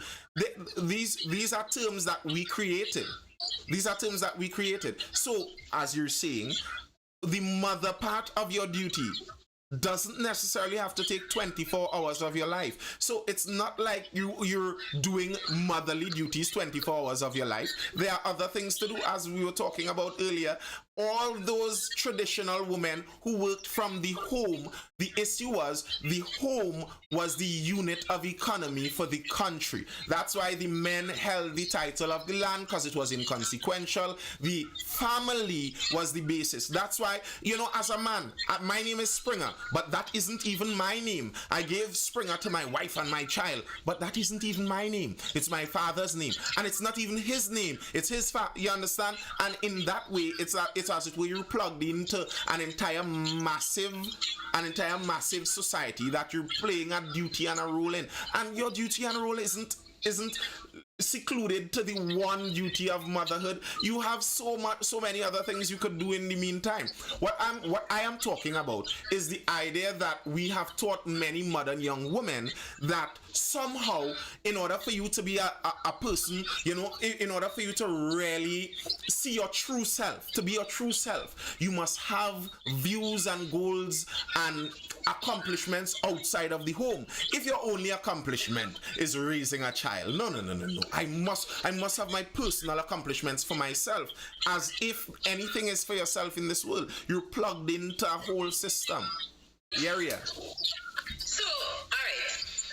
Let me just dial back a bit. Now, first things first, that point where Empress made about you thinking that it needs to be one or the next. It's absolutely true. Like, because you want to be a stay-at-home mom doesn't diminish anything else. If it is you want to be a working girl, it doesn't diminish anything else. If it is you want a balance of the two, you can absolutely do it if you want, right? We all agree so far, correct? You can have hold on. If it is somebody who wanted to do both, they can. Yeah, they could. Reality is right. Okay. So the results may differ, but they could do it. Right, no, but they can. But right, that's what I'm saying. So because I want to be a working woman, and a family and a husband and whatnot. Because I want to be a mother who mostly is at home. It doesn't mean that I don't have any goals or any ideas to do something else with my life other than what I give to my family. Correct? How is that any different from what I explained from before? Because I literally said, for me, I'm saying that because I am home in the house all day 24/7, I must sometimes want something else for myself. You see, More Ria, let me tell you. than just what exists. Ria, let me tell you where I am losing you there, and where I am agreeing with Little Miss Mediator in the chat, where she was talking. You're not being a mother. I'm not saying you have children and you prioritize Yeah. over your children. Let me tell you where I'm missing. I'll tell you where I'm missing where you're saying, because what you're talking about is sounding like you want a hobby. And that's where Little Miss Mediator was speaking about with hobbies, etc., etc. Nothing is wrong with that. That's what it's sounding like when you phrase it like this. But then you're phrasing it like you want to be a part of a rat race, an employment rat race, where I have where this is how it's sounding, and you can tell me how wrong I am and what is the actual truth of it. Okay. Where it's sounding like you want to be part of an employment rat race, where my goal in this side is to reach the top of my work field. And what I am saying is, when it comes to that kind of vocation, if you have a goal outside of family like that, you are going to sacrifice family for that goal, while it should be in reverse. Right. Okay, great. So now that you've cleared that up, let me just clear up something.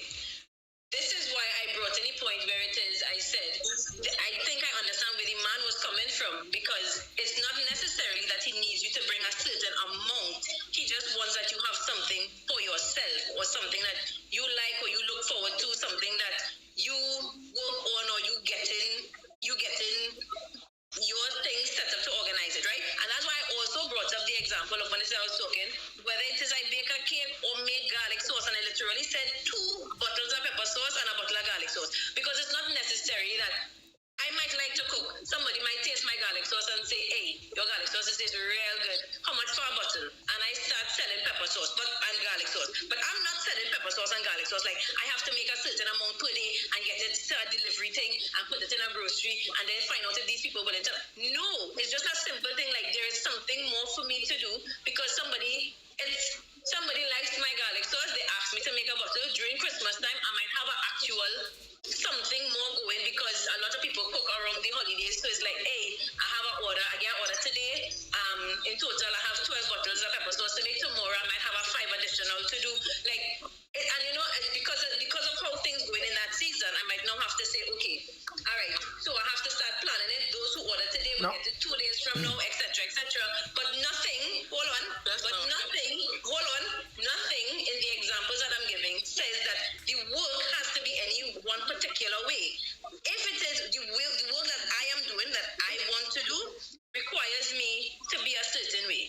The work that another person wants to do would require them to be in another way. But that doesn't mean it's any different. It means they want something apart from the family and the home for themselves. If baking cake literally brings them joy, they're not going to bake cake for the family every day, Nathan. So if it is they get a call and say, hey, my daughter's birthday is on Saturday, can you bake a cake? It's something they're like, oh yes, what you want? You want sprinkles, you want this, you want thing, and they now do that. That is what I was saying. Yes, something yes, apart from yes. the family and the home for them. Yes. No, but just no. You just don't worry, Hakim. You will go. Don't worry. I understand what you're saying there, and what you're saying there, I agree with, because I have been saying that since time begun, the idea that women who were house mothers or housewives were just home barefoot breastfeeding children and doing nothing else is ridiculous. Women always worked. Always. So I agree with that. As I've said, the part that seems like it doesn't make sense to me is the modernist tone I hear that seems to translate that I must have a focus outside of the family as a job to feel good. And here's how that translates. in times gone before, when women did join the workplace, they joined the workplace to certain jobs only. Jobs that allowed them to go home at flexible times, jobs that allowed them to take days off on a shorter notice. Why? Because those women held their family at the top of their duty. Because if I have a husband and there's a wife, someone has to be the main caretaker. We can't both be not the main caretaker. And what I am saying is, for me and how I see traditional roles, a mother should have as a primary duty the caretaking of the family. Even if you have your other hobbies, etc., including. Similarly, in the traditional role, the father has as his primary duty providing and protecting. Even if he wants to go and play golf and take 2 beers and whatever, primary is providing and protecting. So if the bears and the golf and the sweat takes you away from providing and protecting, that's what I'm saying. I'm a housewife with a 15-month-old son and 9 months pregnant, and I do accounting when I have time. Exactly, Denicia. Exactly. Go ahead, Hakim. Let me hear what you have to say there, bro. Yeah, Ronnie, next. Don't worry. Ronnie, we let the new people go now, Ronnie. Because the point that I'm going to bring across is, right, highly professional women will most likely have less time for motherhood and attending to the household duties and whatnot. And it's only for highly professional women we're talking about, not the modern, not the traditional woman. Highly professional modern women will tend to stray away from motherly duties, household duties on our home. While men now maybe don't have that same luxury or privilege, because we as men take on 90% of the property of the world to bring back in the household. You understand me? So if you're talking about here's just now, Hakim. Here's how I would phrase what you're saying there. I would phrase it that being a highly professional person, as you're phrasing it, being a highly professional person inevitably takes you away from the caretaking side of the home. So a man may be able to be a highly professional person and still do provision and protecting, but a woman wouldn't be able to be a highly professional person and still do the majority of the caretaking. That's just reality in that sense. But I guess that's according to what you mean by highly professional, because I guess there might be some high levels of profession that doesn't necessarily take your time up in the chunk like that. well, it depends on the No, that's how I was asking. Hakim, let Ronnie go for a little bit then. Ronnie, let me hear you. No, let Hakim finish his review. I was cutting off. All right, Hakim finish. Ronnie, say loud here. What I was getting to, because I was going to ask you that the same question is, do you desire to be a highly professional woman or a mid-level professional woman in your life? Highly professional. Well, right. Therefore, but mostly, or most likely I should say, it will take you away from your wifely and motherly duties, away from the household. You understand me? If you want to be a highly professional woman, naturally it will take you away from the motherly duty and the wifely duties to attend to the child and attend to the household, which the woman is the homemaker. Right. Okay, great. That's what you want to ask me? That want to ask me? Alright, let me get into it, right? Okay. Oh God, just hurry up before you get into it. You're already getting into it, right? Please. Go ahead, Rudy. Come on, we're going to forget So firstly, Ria, I realized that your stance changed. Because when you started, you say you want to work out of the home because I want to. Right, that's what you said. I am telling you, I personally want to work out of the home, but I was saying that for a woman to have something outside of her family life is important. Oh, let me go ahead. Right. That is what I say. saying. I say that we use that. And then the second point that you made, which was much more, palatable to everybody else, was you could have things that you do making money while you are still at home. You can have a business at home while you take care of your children. Same way, right? Okay, cool. That's how I was going with it. Where I was going with this is, shucks, I didn't know.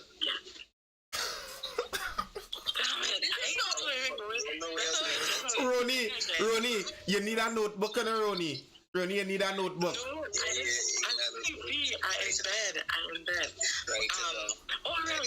The point Hakim was making about highly professional women, right? A lot of women would struggle with this, right? So a professional woman that wants to be a mother would end up being a real shitty mother and a real shitty employee. Because you can't split yourself so finely as also perfectly that you could do the both of them correct or you could do the both of them good. You can't. You'll end up being shitty at one or at both. And most times you end up being shitty at both because you're going to try to correct on each end and just mess up the whole thing. So, I mean, if you want to just be like achieving at an okay rate, which will make sense, because if you're going to be achieving at an okay rate, let's say just too much insurance, because another man make more money, or find a man who making more money, or something, marry rich. The thing is for me is this. Well, like, you to stray away from your modeling and wife on a natural level. All right, there's some notes inside there, some questions. I saw official Papi had asked, so men do have a part to play in caretaking. I reject that totally. I think men have a very crucial, important part to play in caretaking.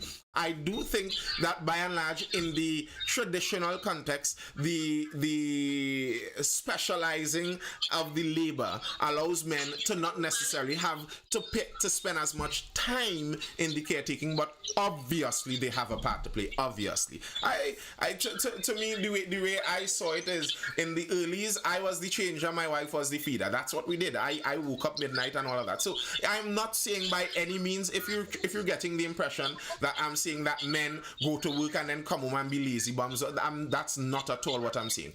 Queenish, what you're talking about, you're an internal auditor, single mother of two with my own home. So what? Well done. Very well done for you.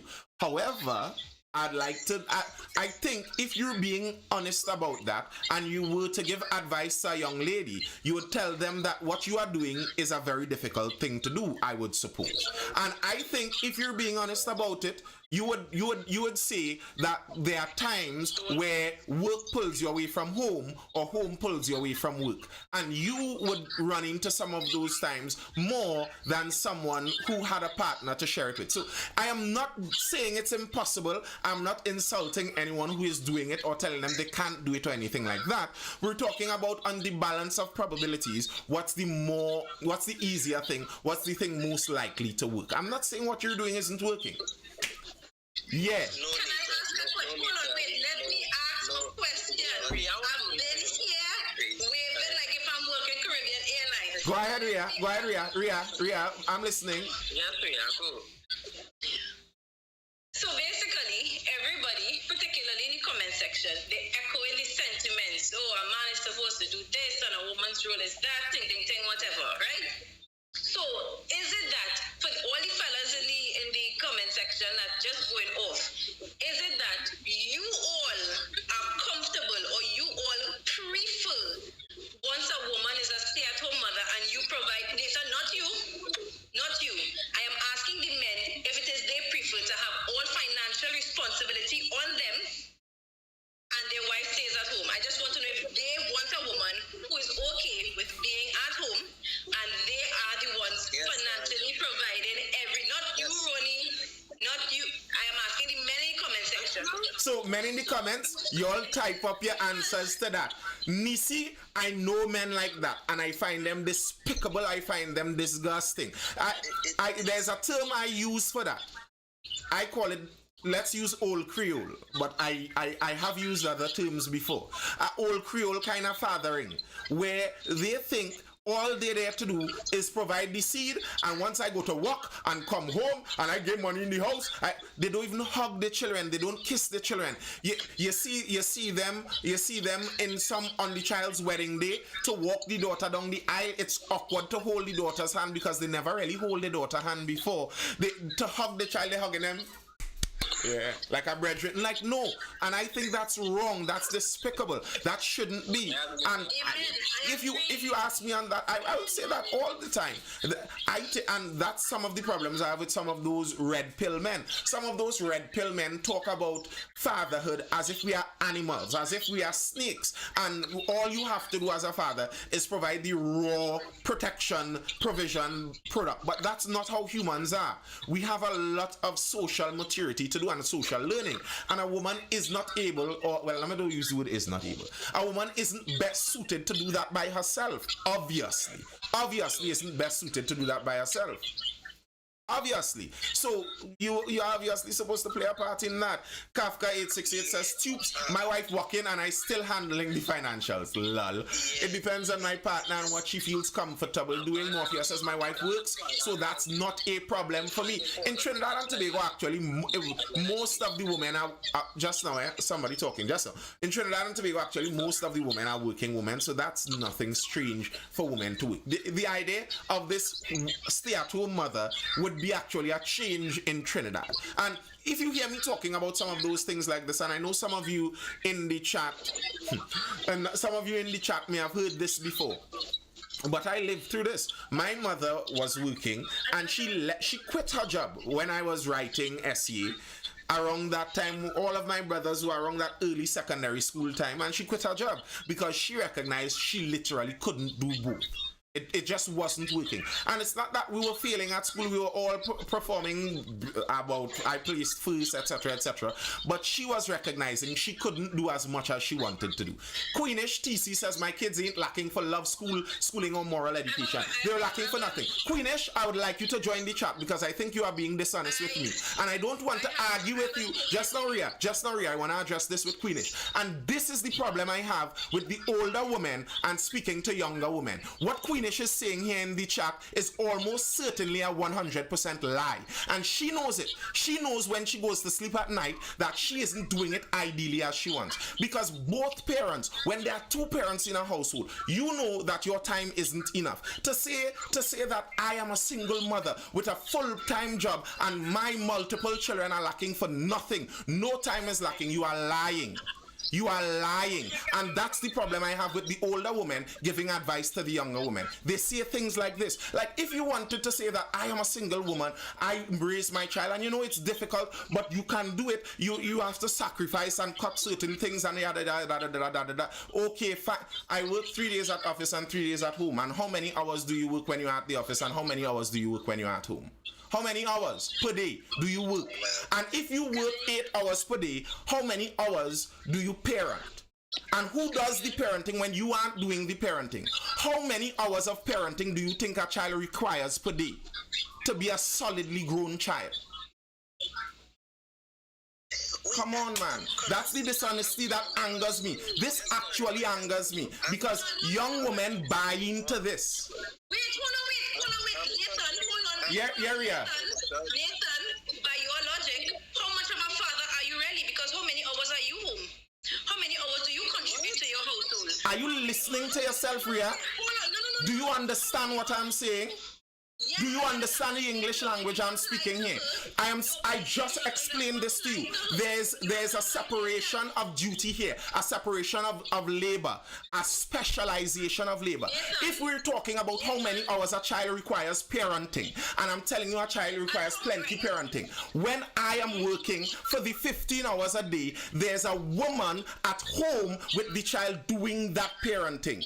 Oh gosh, I didn't say it's not my job. I said I don't spend as much time doing that. You already also said that you are not one of those people.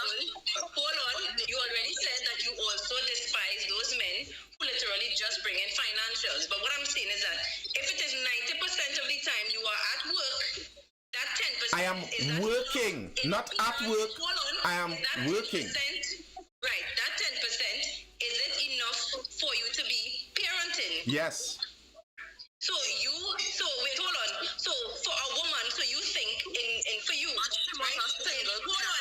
Hold on. I'm listening. For you, if it is you are talking about 100% as your total, you think a man could provide 10% in parenting and he's good, so a woman must bring that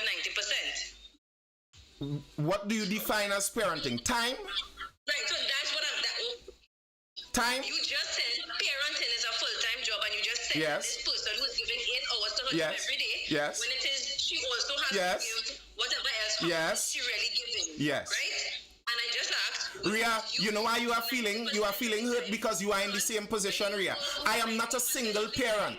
If I'm talking about the parenting of the child, there would always be a parent with the child. how much time are you giving to parenting? If you yourself said 90% of the time you're at work, that means 10% of your time. Yes, Ria, we know maths. 10% of your time. Yes, Ria, we know maths. 90% of your wife's time is a parent. What is the point you are trying to make? I am asking, how much time do you give as a parent? We just answered that. What is the point now? What is the point you are landing with that? Hold on. As a parent, you give 10%. Okay, as a parent, just now, Ria and I are speaking here. As a parent, I give 10% of my time as a hands-on parent. What is the point? Your wife gives the 90%. Yes. Correct? Yes. Okay. Right. So by your logic, you are saying that if it is you work, your 10% is okay. Correct. So if it is she also works and she gives more than 10%, why is that not okay? Whether she's a single mother or not, because here's what I'm saying. Go ahead. If it is, this is the time that I have. You're at work, I'm in school. Sorry, you're at work, the child is in school. When it is you come home, your time is this is your time together, right? You have said you could give 10% and you're okay. Because you're a guy, I don't know. Not because I'm a guy, because there are two parents in the household. No. Right. Don't say the wrong thing. Because, right. So, okay, so because there are two parents in the house, right? So you are telling me your wife gives 90% currently, right? And she works. Works where? No, I'm asking, does she work? At home? Does she work? Because she says, this other parent said she works 3 days from home. So if it is You mean if she has an official employment job? No. No, so she doesn't work. So she can't say. So She you are works saying at home every day. Right. No, so if it is you are saying, so if it is your wife works, you are saying that your wife, definitely, you are between you and your wife, you will not be able to make the 100% to see about your child. Obviously not. What? So then listen to this. Hold on, babe. I'm listening. Quiet, I'm listening. No, so listen to me. If it is she's but one parent, and she's able to balance both work and home, and you've just admitted that if it is you are working, there is no way you can give 100, but she's still able to give as much. What is the issue?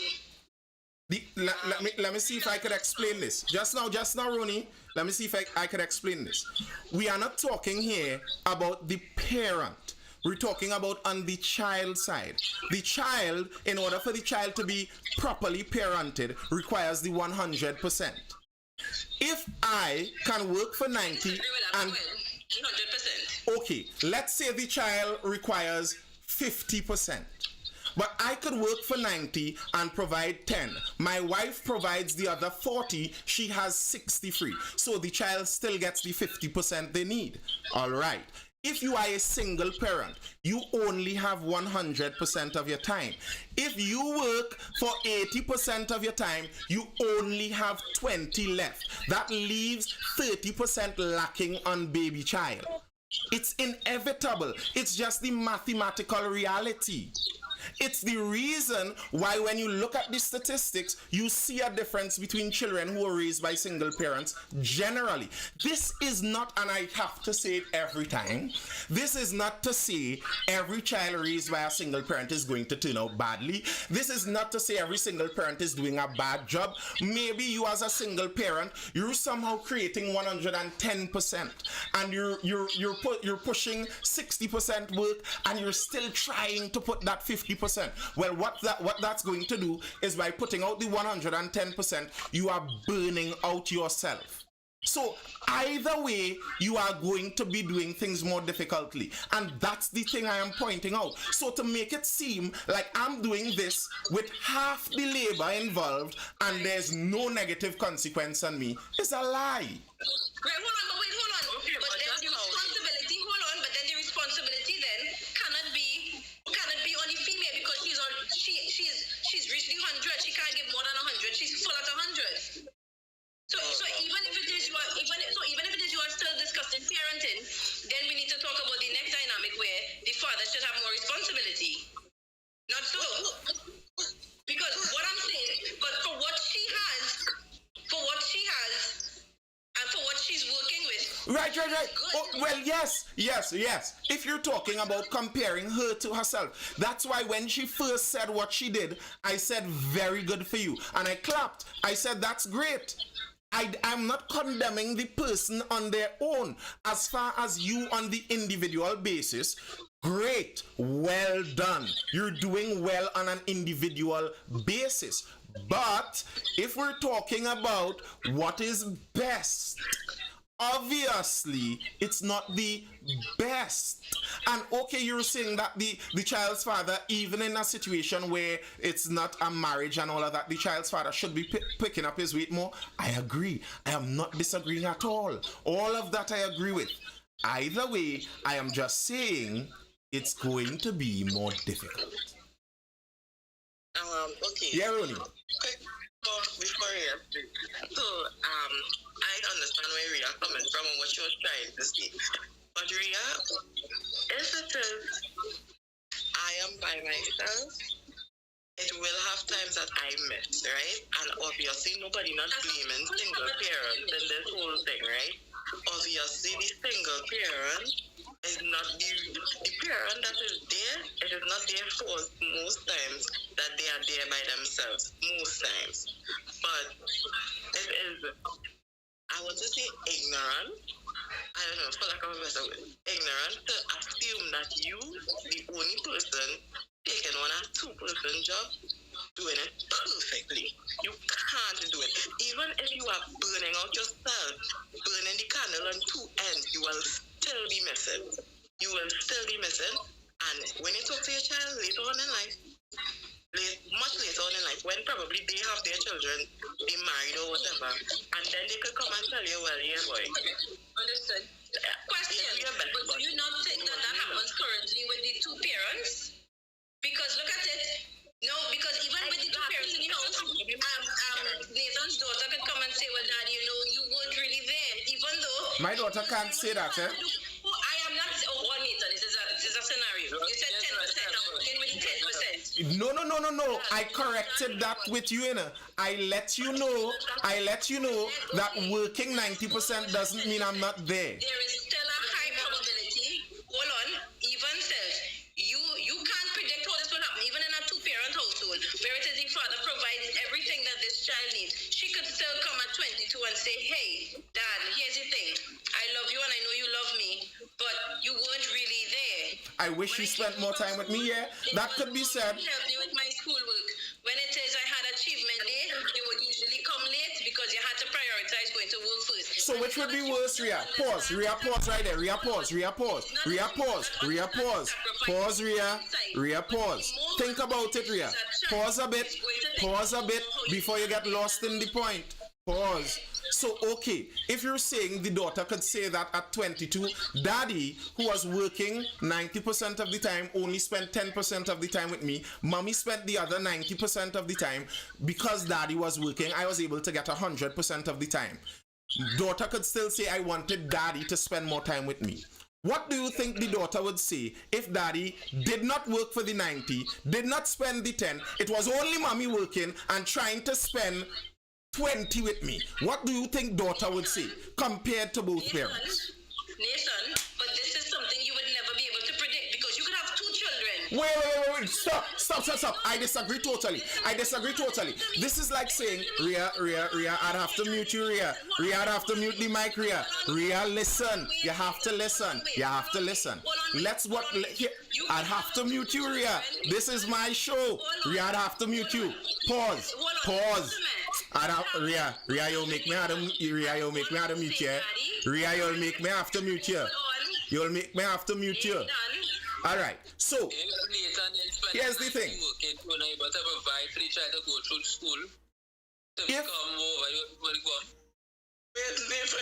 Yes, I did. If you're saying that the child would complain at 22 for that, imagine what would happen if there's no father. And you're saying you can't predict that. That's like saying if I slap a child and I don't slap a child, I don't know which one they would like more. You can predict objectively what is good and what is bad for a child. There's an ability to say objectively what is good and what is bad. There's no absence of objectivity there. You can objectively say that if you spend less time with a child, it is not as good as spending more. So now you can speak, Ria. Let's say you have 2 children, Nathan. Right? One is 25, one is 22. Right? They both understand the sacrifice that you made. Right? However, one still turns and says, Daddy, I would have rather you get a regular job, working 8 to 4, and I would have rather sacrifice what we have in terms of I rather go a regular school than have to go to school quite in tongue and have to leave home 6 o'clock in the morning or whatever the case is, just to be able to get more time with you as a parent. And then the other one might say, Daddy, I understand all the sacrifices you make and I am grateful for it. The same situation that these 2 children were in, different outcomes. One still rathers your time, so she will never get that back after it's gone. And then there is one that is saying, I understand the sacrifice and I accept it as is. I have no problem with the time lost. I don't understand the relevance of this. I am not comparing 2 children both with me. To be a certain way with what you do. You could give them everything according to you, but you would never know what is the reality Ria, until they come to tell you about it. You ready to listen a bit on it now, Ria? I've been listening. Right. So, listen. You can tell that certain things are worse for a child. I am not comparing 2 of my children who both experience daddy working 90% and spending 10% full time on with us, and mommy spending 90% of the time. I'm not talking about 2 children like that. I'm talking about you speak to my daughter who says, I would have rather daddy spend more time. You speak to that daughter, and then you go to a parallel universe where I wasn't there and I created a single parent household because I was a waste man. And you speak to that daughter that had no daddy there and a single mommy struggling to spend the time and work. Who is going to objectively have had the better childhood? That's the point I am making. Wait, hold on, but in one instance, Nathan, you put yourself in a position where it is you're barely there, and in the next position, you remove yourself completely. That's not what I'm talking about. Using parallel universe as, okay, I am here working a regular 8 to 4 minimum wage, let's say minimum wage, where I have more hands-on time with my daughter. Use that as your parallel to compare what she would say. Don't say when you're not there altogether. Say, okay, the first instance is where it is I'm working for a very good job, but I'm only present 10% of the time. And the next one is where I'm present 40% of the time, but I'm not making a decent salary. That is what I think could be comparable. That is where you're paralleling. Because you are there. No, let me tell you, I'm allowing you to speak. I'm allowing so the chat could listen. But that's not where the parallel is, because you are creating this as a new point. This is called shifting the goalpost. This had nothing to do with the original point. The original point that we reached to hear from was me speaking to Queenish, saying that you will not do as well if you are a single parent. It's not a good advice to advise people that, like Jay said it there, both kids can have great childhoods. Here's the issue I have with these things. And I understand why people say it, because you're trying not to make people think it's impossible when they're already in the situation. The problem I have is we're advising young people. And to say both kids can have a great childhood, like if it's a 50-50 fight up when you have both parents or a single parent, is a lie from the devil to play it like them old Pentecostals them, because it's not a 50-50, it's not even 60-40, it's not even 70-30, it's not even 80-20, it's something like 95-5, double parent versus single. So when you're talking about realities like that, and someone was asking, what do you define as a better childhood? Okay, there are statistical, objective realities you could look at to figure this out. Who ends up in jail most often? Who ends up in poverty? Who ends up homeless? Who ends up as prostitutes? Who ends up as strippers? There are objective statistical realities you could look at and see what happens with the children.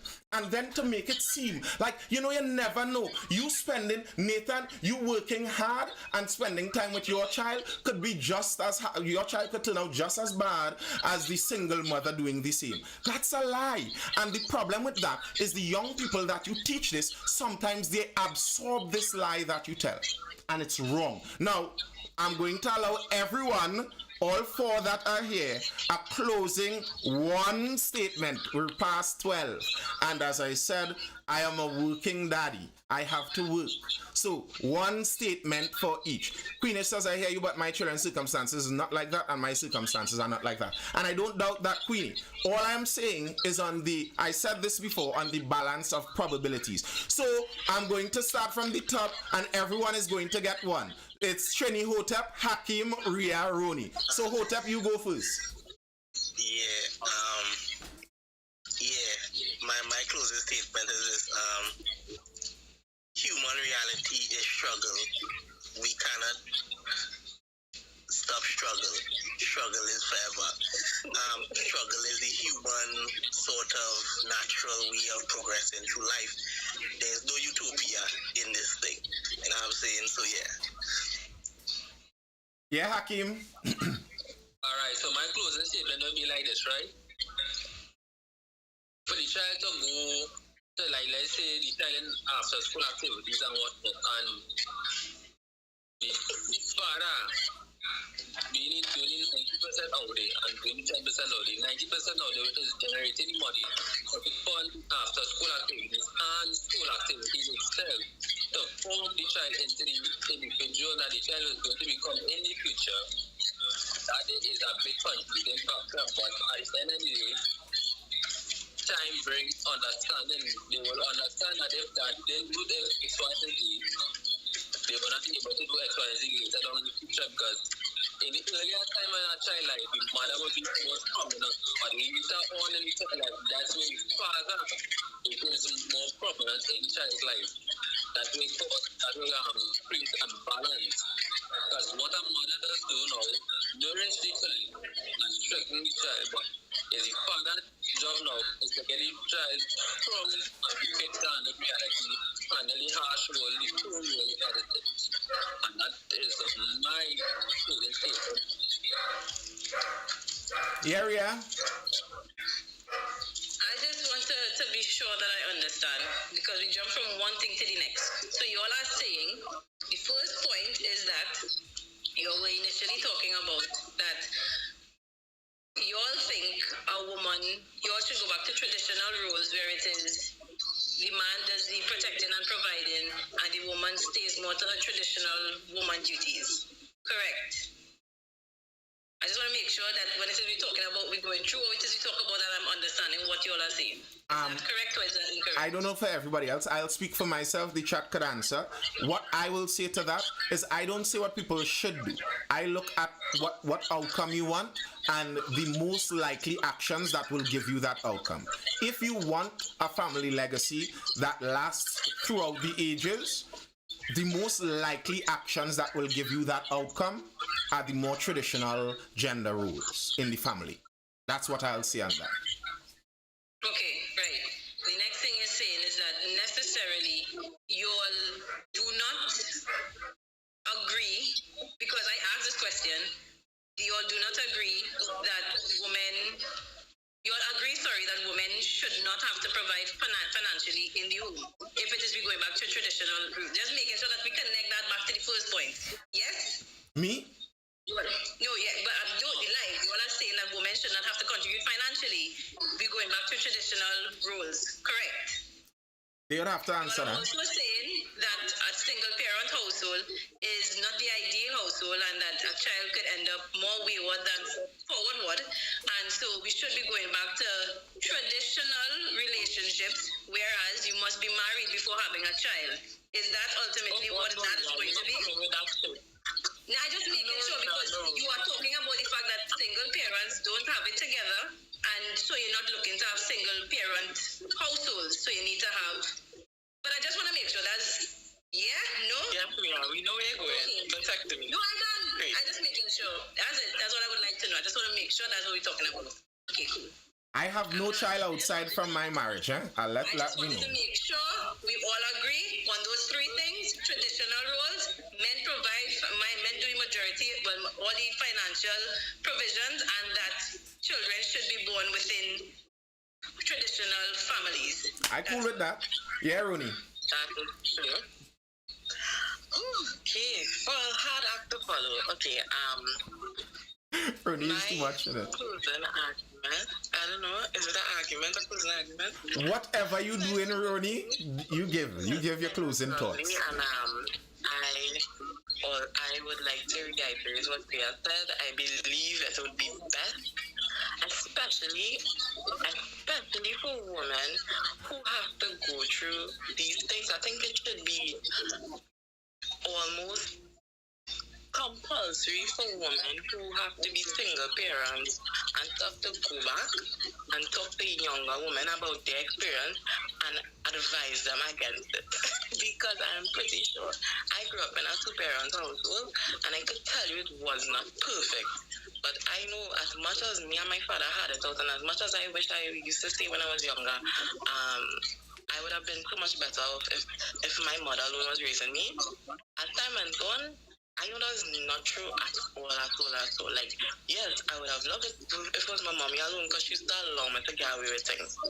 But that was the only reason. But my dad would be the one to, discipline and make sure that, everything was on track.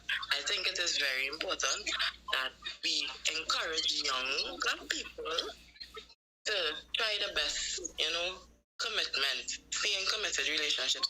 Only have sex in committed relationships. Do not breed outside of committed relationships. I'm not saying marriage because I understand some people like to say, oh, marriage and government and whatever. But even if you don't want to go before God or you don't want to go before the law of the land, once you say you're committed to somebody, you should be committed to that person, regardless of the piece of paper or not.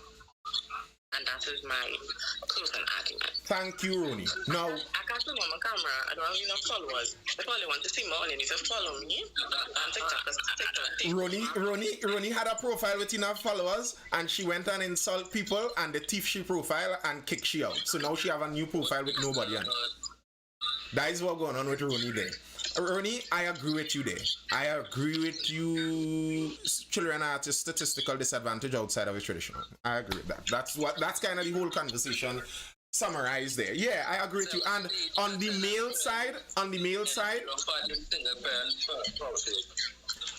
side, what Rhea said there as point 3, I think that's a lot on the men, and it's 100% true. If no children were born outside of a marriage, all this talk we having here would just be ideas we talking about. And if we are being honest, the vast majority of children who are born outside of a marriage, very likely it's the man's fault in mean. And here's why I would say that. You see what Ronnie said there about we don't need that piece of paper and we don't want the government in we business. That's the man saying that. You know, you nearly never hear a woman saying, you know, honey, we don't need that piece of paper. You know, we don't need the government. No. I'm listening. I was saying, if you don't want to get, if men think that way, then they should be able to commit without the piece of paper. If this is that, they don't, if it is the same, I just don't want to get married because I don't want the government in my business, then you must be able to commit to the woman without the piece of paper. You must be able to be a good man without that piece of paper. I agree.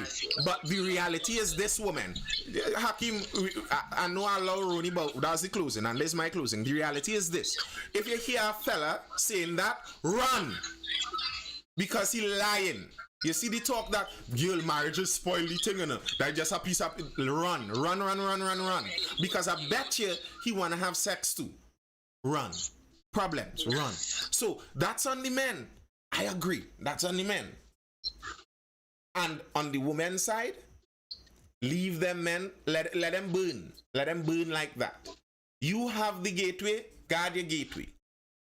Anyway, people, it was nice. Thursday talks went till after 12. Now I have to go and see my baby for the 10% of the time, you know, while she sleeps. And people judging me for that out here. People judging me. People judging a man for working hard, you know, by Hakim, by. But it is in life, by dog, by. They're judging me for working hard enough. Alright people. We'll see you all tomorrow for the next Mindful live session, which is going to be tomorrow around that 9:30 p.m. time. It's not Thursday talk. Tomorrow we talk about a specific topic, but the live nice all the time. It was nice. I hope you guys were educated, informed, or entertained. Nisi, hold it on.